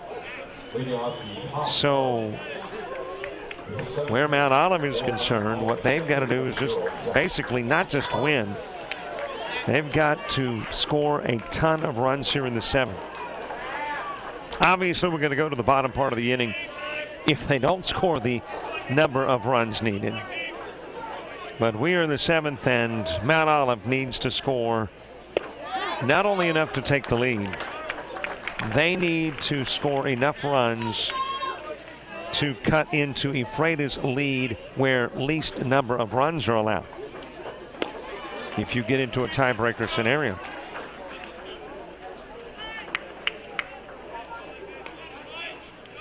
Zach Fike, Michael Ferranti, Kyle Helmlinger due up in the inning.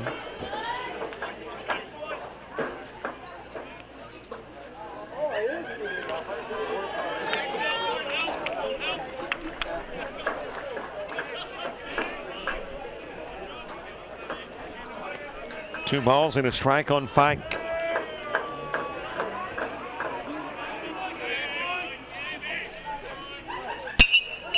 Wrap towards Taylor. Gets it on the short hop. Whips it to first and gets Fike.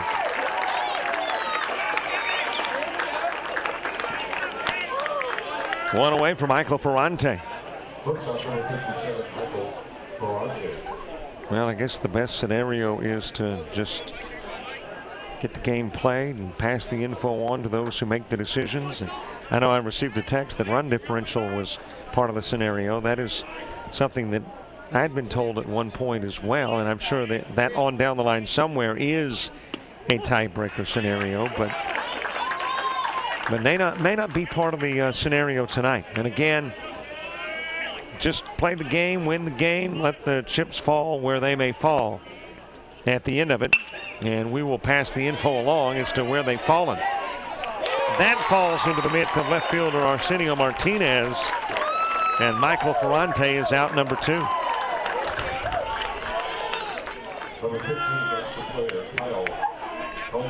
Kyle Helmlinger, who has popped out to short and struck out, coming to the plate.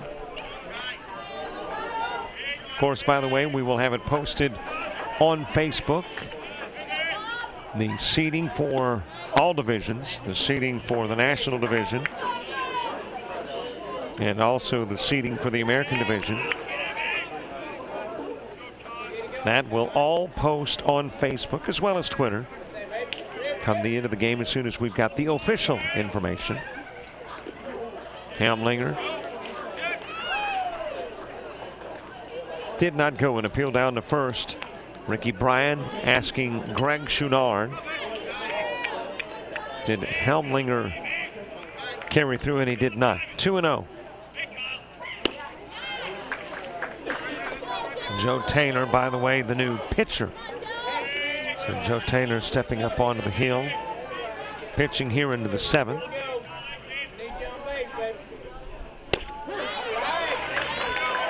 Into the strike zone, 3-1.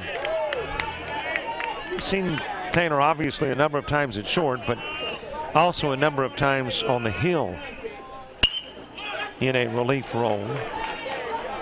Count runs full at 3-2. As a matter of fact, we were talking earlier about big plays on Twitter and Facebook. He's got plenty. Gage Gibson, by the way, is now at short with Taylor on the hill. There's a walk to Helmlinger.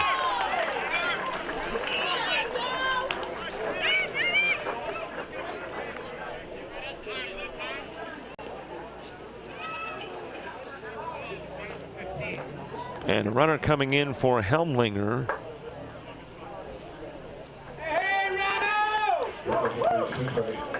And that new runner for the Marauders will be Ryan Nealon. So Ryan Nealon steps onto the diamond over at first to run for Helmlinger with 2 gone. Cameron Mindler coming to the plate.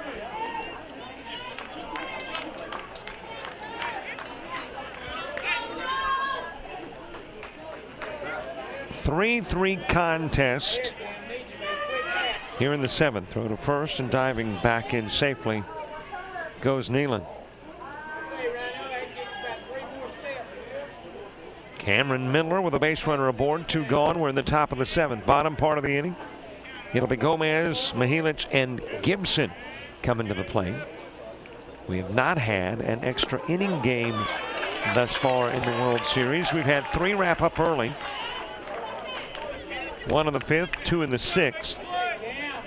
Had a game last night that we thought might go extras. The matchup between Moses Lake and Vancouver.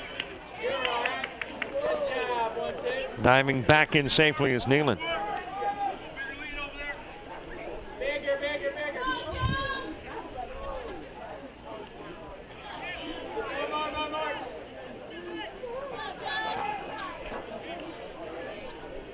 Here's the 0-1.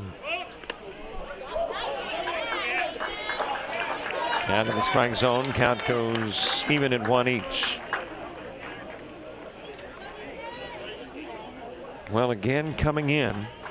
As a matter of fact, thanks very much to the Babe Ruth officials providing information in regards to wins, losses, runs allowed, and the order of finish where the standings in pool play are concerned. And coming in, Columbia Basin, Ephrata. As that one goes into the dirt, and it gets Nealon off to second. They had allowed 8, Cape Cod 18, Mount Olive 16.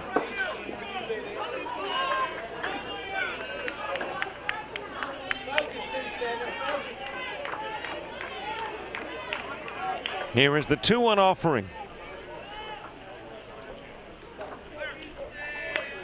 Foul back. Count goes even at 2.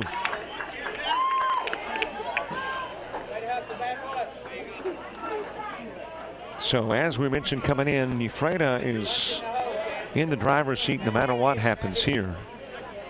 And it's Cape Cod that is very interested in what will happen, and obviously Mount Olive very interested.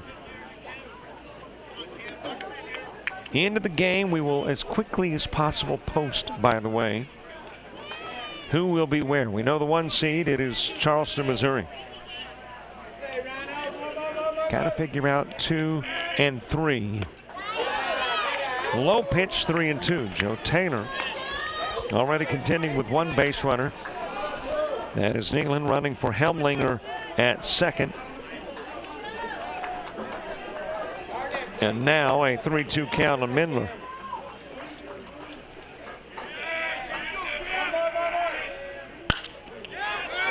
Lifted towards left. Martinez there, makes the catch, and gets the out.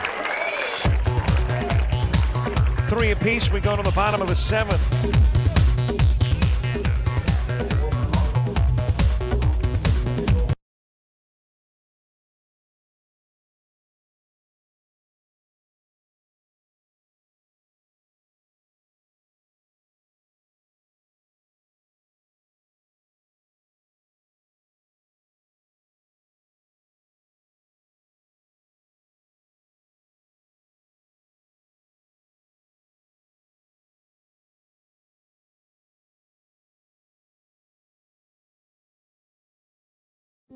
Golfers, challenge yourself this season at Gamble Sands in Brewster, Washington, just 33 miles from Lake Chelan. Hi, Kevin Calabro here. You know, every Gamble Sands round is a fabulous bucket list experience. Gamble Sands was designed by David McClay Kidd, author of The Bandon Dunes. Go to gamblesands.com and take a look at this place. You'll see why Golf Digest and Golf Magazine recognize Gamble Sands as the best new course of 2014. Certainly is mine. Make your tee times now at gamblesands.com.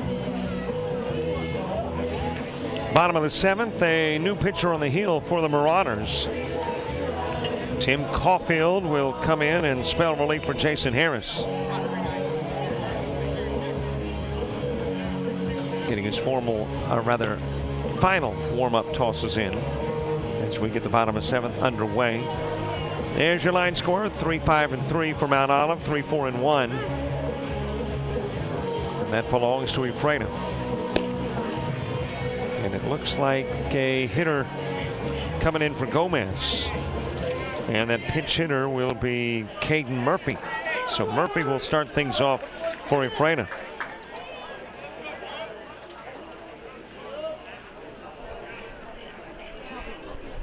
Well, again, a Ephrata win. It's cut and dried. There are 2, Cape Cod 3. What's not cut and dried is the Mount Olive victory.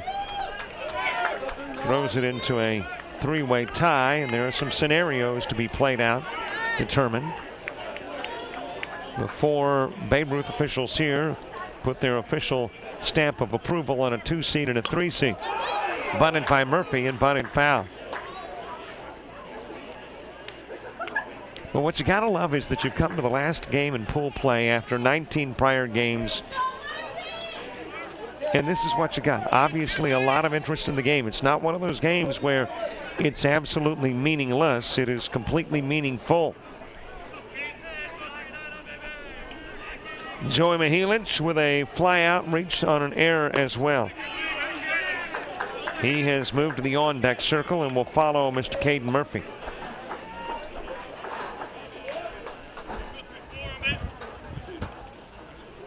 One offering. That's poked towards the gap, right center field. It drops in. Quick move to get over by Joe Mcnally and retrieve. It limits Murphy to 1, but he is on here in the bottom of the 7th. And let's see if Maheen plays a little small ball to move the runner over. Number 11, Joey Maheen.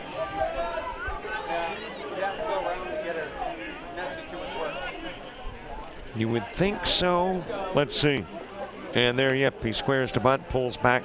Toss comes in high from Caulfield.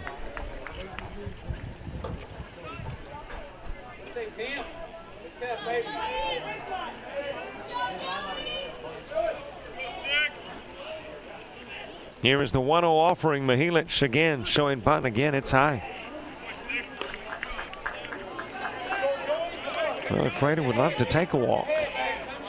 Walk would put 2 on, and more than likely you would then have Gage Gibson trying to bunt runners over. Another one out of the strike zone.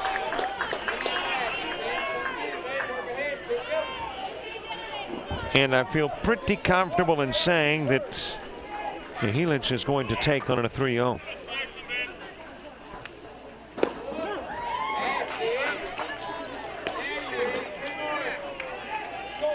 Three balls and a strike.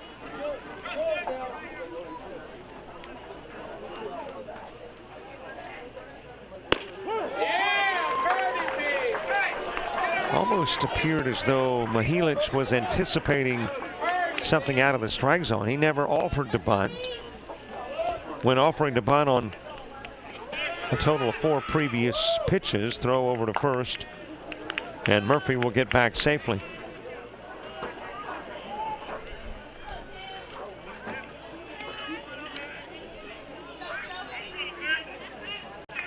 Here's the payoff. High fly ball, but that's retrievable by Fike in left. He will make the catch, and there's 1 away.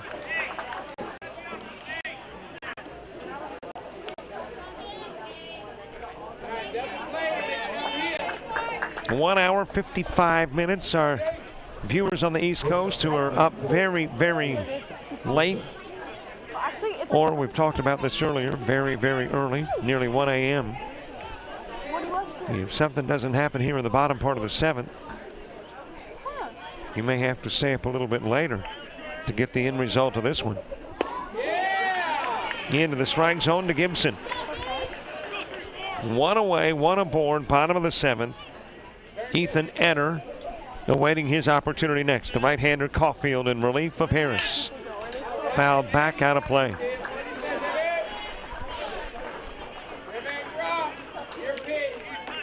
Well, the one thing we do know about tomorrow, whether we know exactly who will be playing. We do know it all starts at 5 o'clock.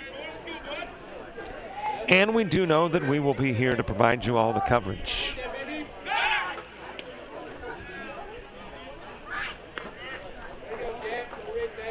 One Ephrata area Moses Lake team already in.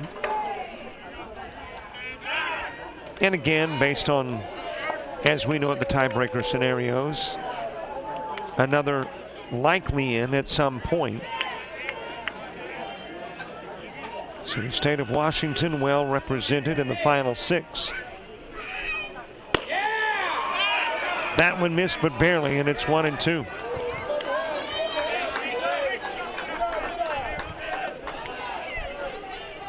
Just a little bit high.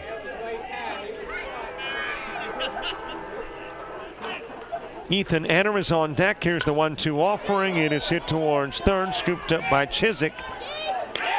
And you got the double play. 5-4-3. First extra inning game, and wouldn't you know it, it's the last one in pool play. We're headed to the 8th. On the train test range, you learn. On the train test range, you learn what makes our heating and cooling systems so reliable. If there's a breaking point, we'll find it. It's hard to stop a train.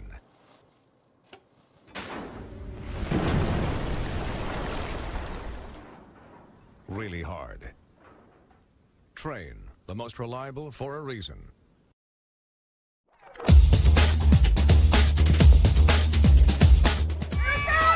Just about all White Jones County. Diving catch it, shortstop. Gross.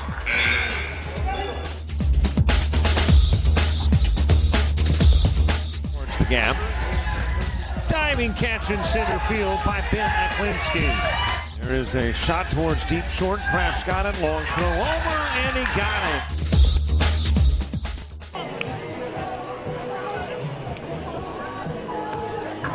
First extra inning game of the 2017 Babe Ruth World Series here in Ephrata, Washington, Johnson O'Brien Stadium.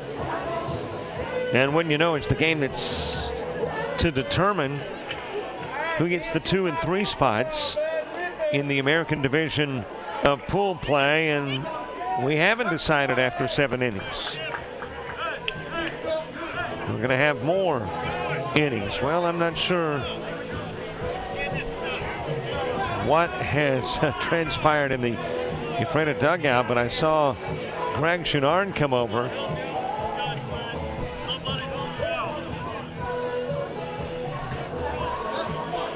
I'm not sure what, and I was not able to see the first part of what happened to know the end result. You had a satchel and a coach nearby, and the satchel was taken from the dugout, handed to a coach, the coach outside of the dugout. Or I say coach, it was someone wearing the Ephrata River Dog paraphernalia, but obviously Greg Chenard came over from first, spotted it, and demanded, instructed, encouraged it to go. Tim Caulfield batting in the same spot occupied previously by Jason Harris. And he will begin the 8th.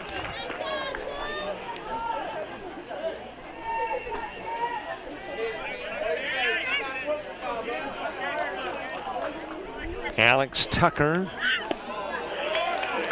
He moves to the on-deck circle. Zach Richardson due up in the inning, too.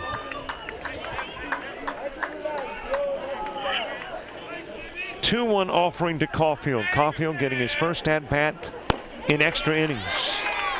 Joe Taylor with a pitch into the strike zone, and the Countyman's up at 2. 1 run in the first, 2 runs in the 6th for Mount Olive. For Ephrata, 2 runs in the 5th and a run in the 6th.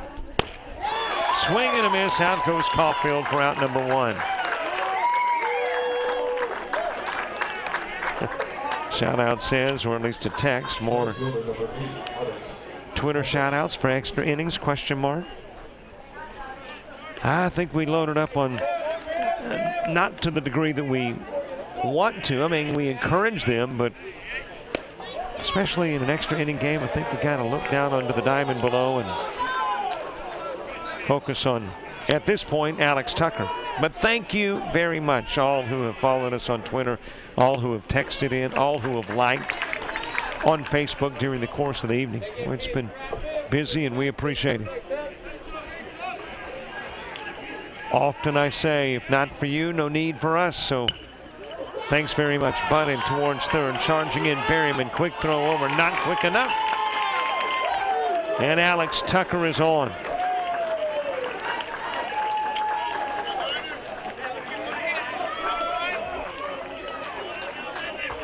So a base runner aboard, go-ahead run on with one out for Zach Richardson.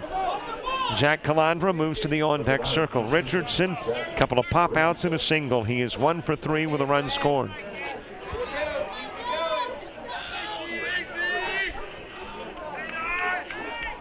Joe Taylor is back turned to the base runner. Delivers into the strike zone.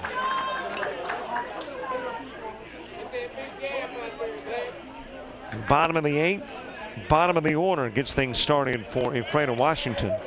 Starting with a 10 spot, 1 and 2 will follow. Throw over to first, Tucker back safely. In the 8th inning, 11 hits total.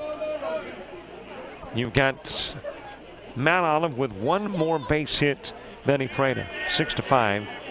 2 more errors, 3-1. We are knotted up though at 3.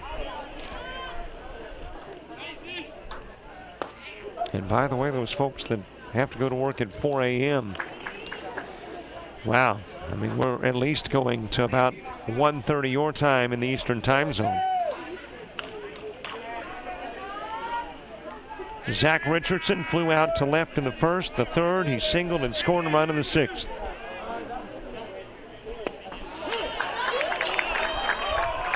One and 2 on Richardson. As you can tell by the body language of Richardson, did not like the call. Stepped out, now steps back in.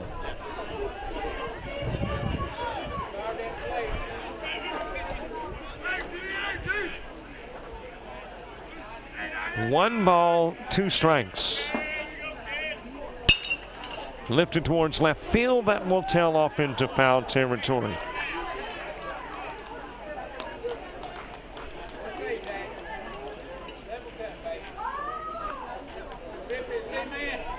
Well, there you see the signs, and looks like they've been lifted a little bit higher.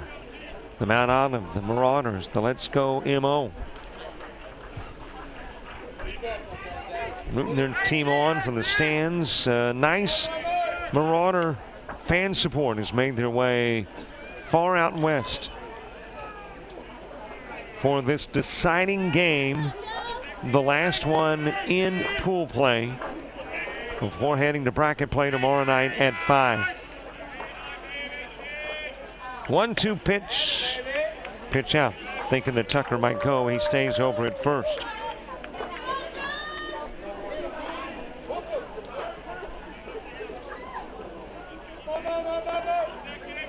Two offering to Richardson. Throw over to first, and safely back goes Tucker.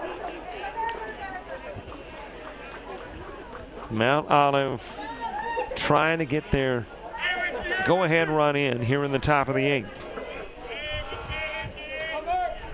And obviously the Alfredo squad trying to keep that from happening. Foul away again. Game got a start a couple of hours ago, 2 hours, 5 minutes ago. Longest game of the World Series thus far. Went 2 hours and 23 minutes. That was a game yesterday, a 7-inning game. I just got a text from the guys having to go to work at 4 a.m. saying, hey, we're still at it, baby. Hanging with it. Lead over at first, Tucker.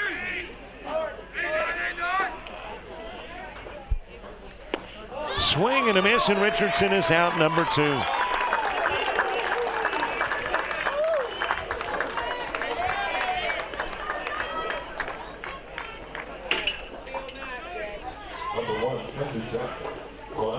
Two away for Jack Calandra. Calandra with a double and a run scored in the first. He struck out in the fourth. Got aboard in the sixth as well. Wants to get aboard, or better yet, driving a run here in the eighth. Tucker, the base runner, at first. Taylor with a glance over the shoulder to the runner and delivers low for ball one.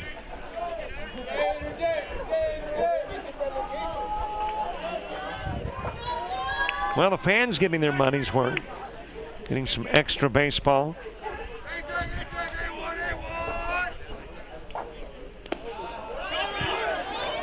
Runner takes off, throw down, not there. Stolen base for Alex Tucker.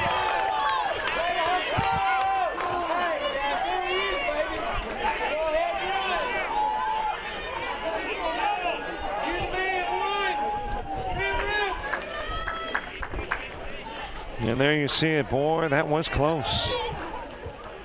Able to get the toe of the foot ahead of the tag. And Jack Calandra now with an RBI opportunity. Calandra responsible for one of the three runs. He came in and scored in the first. Had a double in the first. Trying to drive in the go-ahead run here in the top of the eighth. Tucker with his lead there. Taylor gives him a look.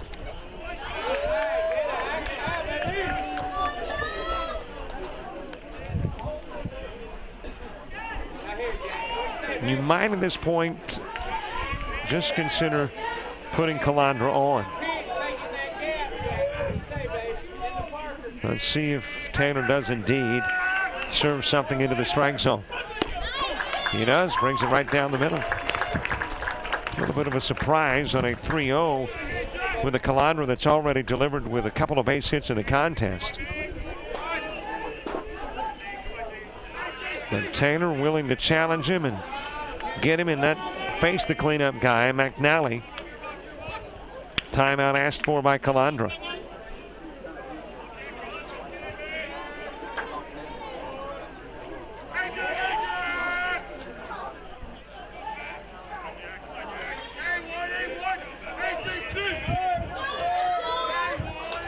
Here is the 3-1 pitch. Wrapped to third. Berryman's got it. And he goes over to first.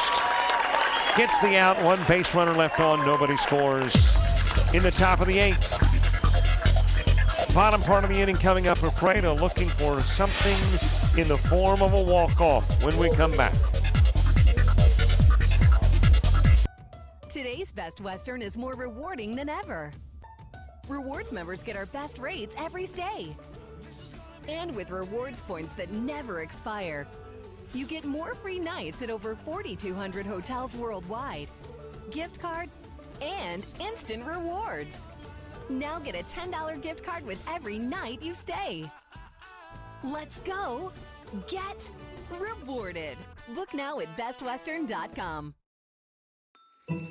Before the final touches were made, before the swing was built, before the trees were there, before the holes were dug, before any of that, a call was made so all underground lines could be marked, so the holes could be dug, the trees could be planted, the swing could be built, and the final touches made to a picture-perfect project.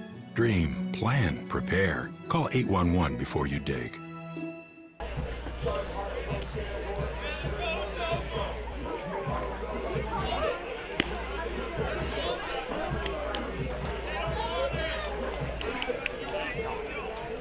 Bottom of the order, bottom of the eighth.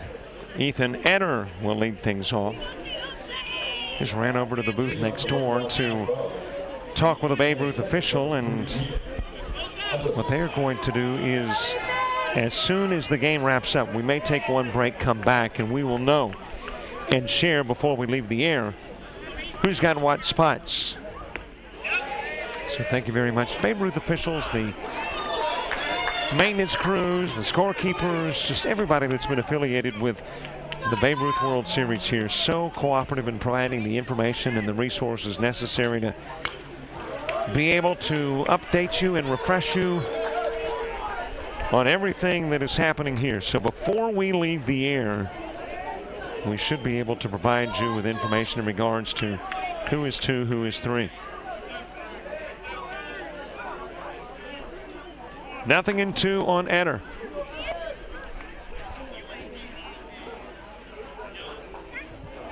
Eder with a walk in the third, Eder with a sacrifice in the fifth. So officially no at bat. That missed, but barely. An appeal down to first, I thought, to see if he went around, but I do not see the official request down to Greg Chouinard. 1-2 offering, high and away, and the count goes even at 2.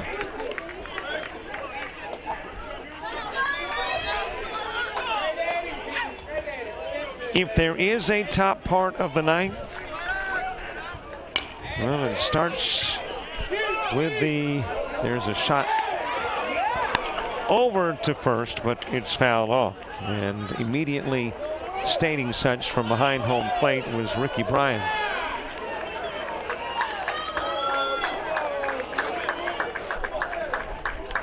But if we go to the ninth, it will start with Joe Mcnally. He's the 4 spot, 4, 5, and 6 due up. Count even at 2. Couple of balls, couple of strikes. Ethan Eder trying to get aboard to begin the 8th inning for Ephrata. And it will stay 2-2.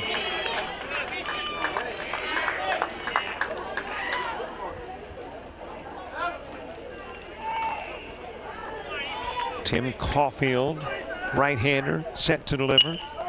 It is shoved over towards second, and that will hop right underneath the mitt of Cameron Mindler.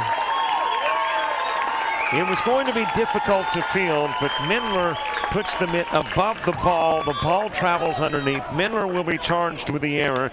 Eder is on. We go back to the top of the order, and let's see how Ephrata plays it to try to bring in the winning run.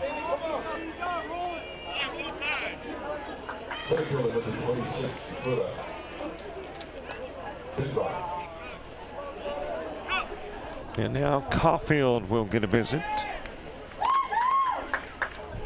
Caulfield with a total of 34 pitches thus far in the game. And coach out to talk with Caulfield at 13 minutes after 10 o'clock here in the Pacific time zone, but very much later or earlier, whichever the case may be, there in New Jersey, where lots of folks are trying to stay up to see who wins this one before heading off to cop a few Z's and get ready for work. Mancini talking with the official, and I'm sure he's discussing some form of a substitution, which would lead one to believe there's the possibility, maybe even the probability, that Caulfield's coming out, but let's see. Eder on the E4 gets him aboard. We go back to the top of the order. Dakota Finge coming to the plate. And yes, indeed, Caulfield is done, and he is trotting out towards center field. And let's see who will come to the hill and get ready to pitch. That is Zach Richardson. So Zach Richardson, who has spent time on the diamond already as the first baseman, is now going to spend time on the diamond as the pitcher.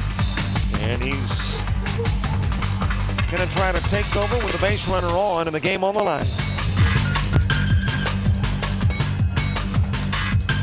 Hotel in Ephrata that offers large, clean, king and queen size bedrooms with microwaves, fridges, cable TV, HBO, ESPN, and more. Free coffee and free continental breakfast included as well.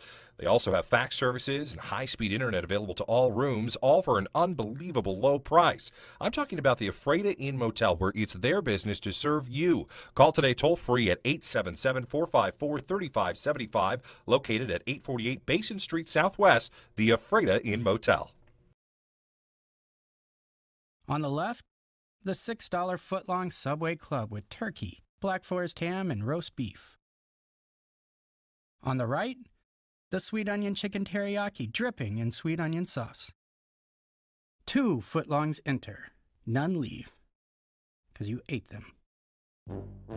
The sweet onion chicken teriyaki and the Subway Club, they're footlongs and they're $6 each. Subway, so much sandwich. Zach Richardson, who got the start at first, came out of the ball game when Ryan Nealon came in to run for Helmlinger. Nealon stayed in to catch, and the former catcher Jack Calandra went to first. That's when Richardson came out. Now Richardson back in, and that might have been part of the conversation, just the coach verifying I've had Richardson in, and he's been on the bench. Now can I bring him in to pitch?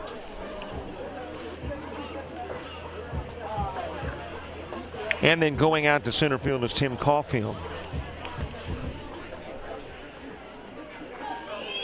So Richardson on the hill, facing Dakota Fingar. Ephrata trying to improve to 3-1. And winning in the bottom of the 8th. Got a base runner on, and let's see if Fingar wants to bunt to try to get the runner over. No indication he would. And the high toss runs the count to 1-0. Duncan Favor moves to the on-deck circle. Fingar has singled and stole a base. He's been hit by a pitch. He has singled and driven in a pair of runs.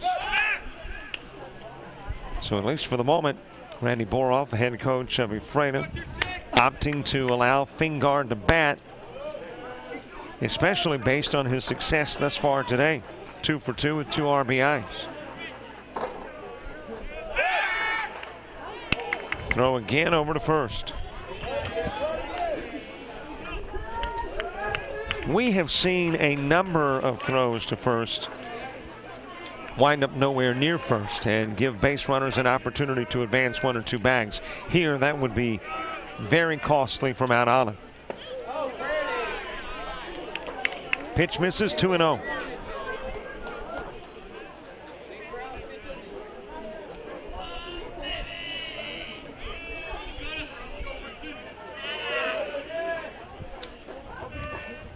Again, a throw to first, obviously very concerned, and then you see a little drama from Enter. Little bobble, bumped the tag over at first by Calandra. A little firm, and took on the bobblehead look for a moment. Again, outside of the strike zone. Well, if you walk Fingar, then you're betting that the odds are very good. Favor will try to lay down a bunt to get that winning run to third. Here's the 3-0, instead the throw to first.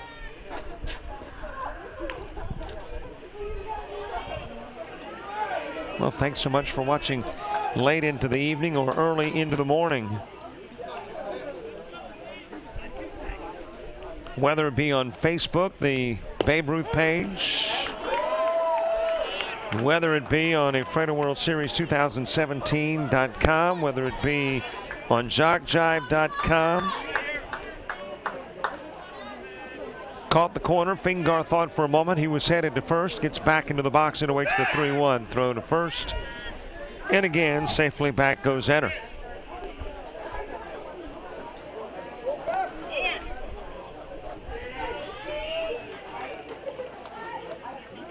Well, let's see, the selfie, by the way, of our crew that's got to go to work at about 4 a.m. Bunting put in the perfect spot. Everybody is safe. Maybe not anticipated after there was never a show to punt by Fingar. And then all of a sudden, after 5 tosses, he lays down the bunt. And now a couple of base runners are on. And that has got Richardson coming out of the ball game. By the way, our welders getting up at 4 a.m. I know they're tired. Hanging with us, sending selfies, texting. And thank you all for watching. We've got a new guy on the hill when we return.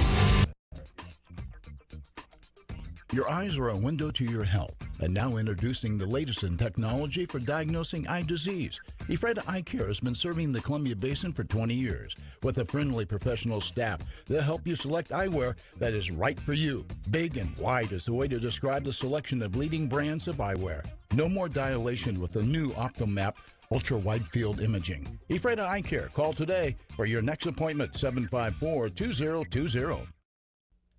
Where does everyone go after the game? Where does everybody go before the game? Where does everybody go to watch the game? 12 Hawks, right in the middle of downtown Ephrata. Big screens everywhere, great food, great selection of your favorite spirits. It's where the friends meet. I'm not going to begin to describe all the items on the menu. You'll have to stop by and see for yourself. 12 Hawks, 140 West Division in downtown Ephrata.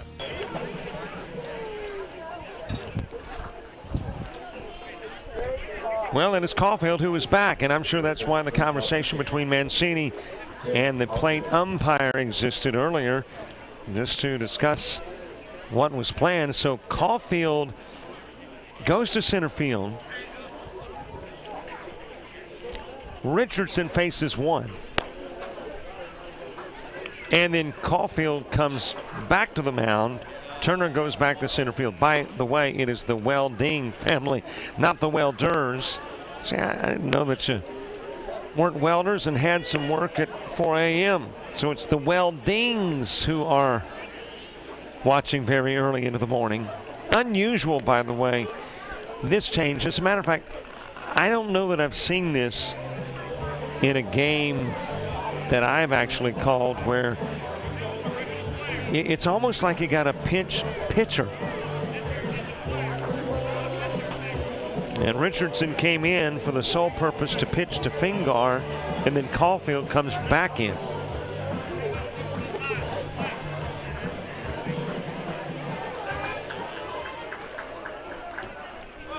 So an unusual change for Mancini, but he knew what he wanted. He wanted Richardson pitching to Finge. Finge gets on with a bunt, and now he wants Caulfield back on the hill.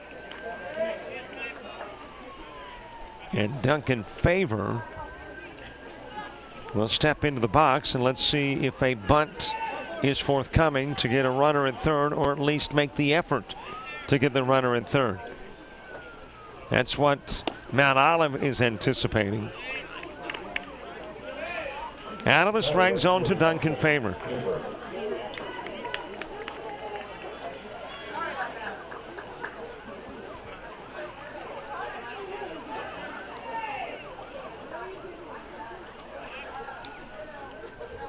Here's the 1-0. Bunted foul.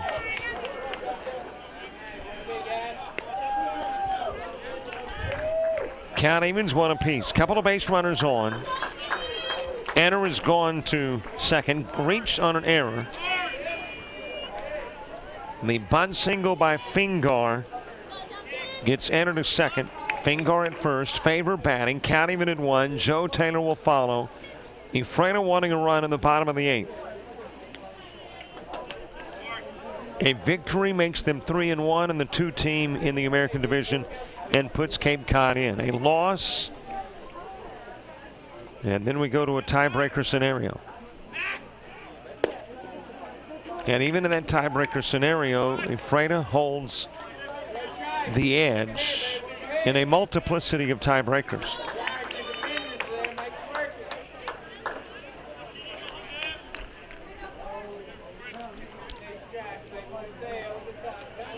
Two-one offering. Caulfield. Long look at Ryan Nealon.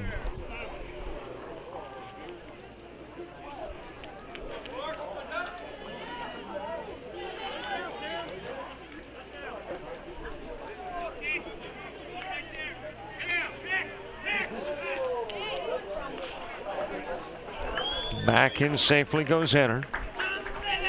Mount Olive trying to pick off that lead guy. Get to the ninth inning. Right now, got a little cat and mouse game going on between these two squads, and an effort for Ephrata to get the run, and in an effort for Mount Olive to keep that run from scoring here in the bottom of the eighth.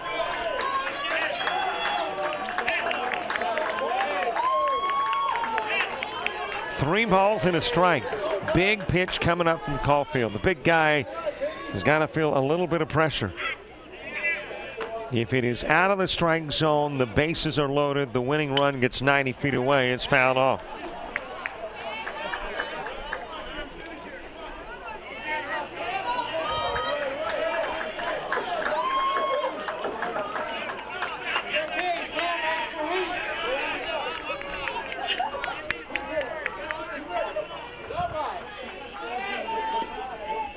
Here is the payoff pitch from Caulfield. It is high, the bases are loaded.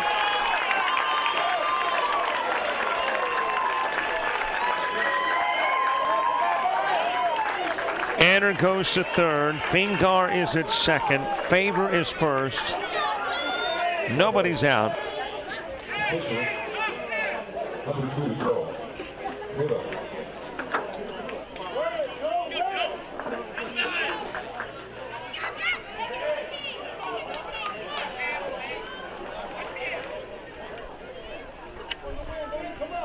Sacrifice fly brings a run in. Bunt potentially brings one in. Looks like, at least for the moment, Joe Taylor is going to go the full swing route.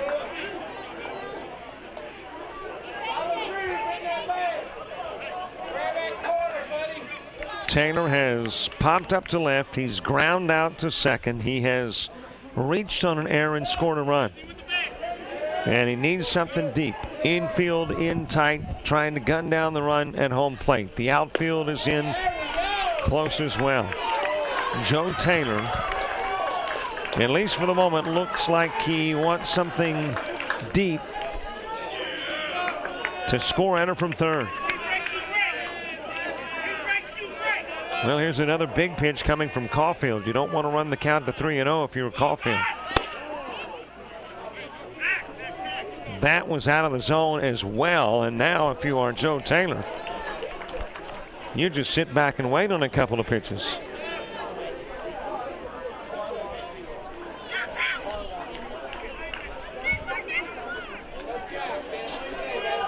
Three balls, no strikes, bases loaded. Errand at third. It goes over to the screen, but I think it is irrelevant. It was out of the strike zone. The ball game is over. The walk is issued to Taylor, and Errand will come in and score. The fact that it went to the screen, irrelevant. It was not in the strike zone. And it is a walk-off walk with the bases loaded that brings in Errand. The ball game is over. Ephrata is in as the 2 seed. Cape Cod is the 3 team. And there you saw Caulfield going to the plate, asking for confirmation, but the pitch called a ball.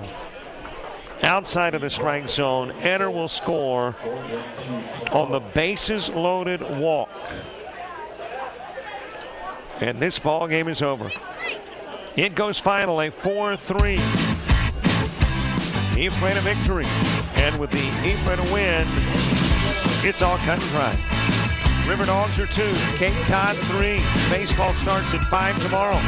Thanks, iFiber, for providing the camera ops. James Brinshaw's been your producer. Thank you for watching, texting, following, liking. I'm Robert Williamson for Jock Giants.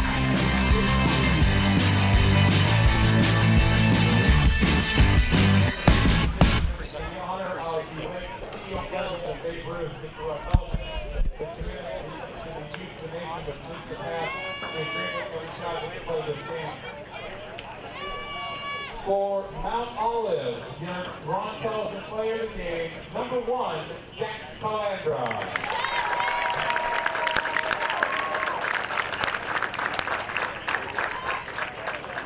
And for the Columbia Basin River Dogs, your Ron Carlson player of the game, Joe Taylor.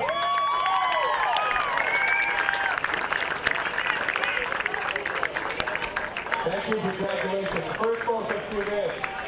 Not only did you come a long way later, you gave us some great baseball. We thank you. We wish you safe travel from everybody. I want to take a great big hand right now. Not all in the water. Come on, people, you can do better than that. Okay, here it is now. We have got the bracket set. Tomorrow night, the national quarterfinals will take place. First, 5 o'clock. We will be Team Cape Cod of Massachusetts taking on the Moses Lake River Dogs. That team first pitches at 5 o'clock.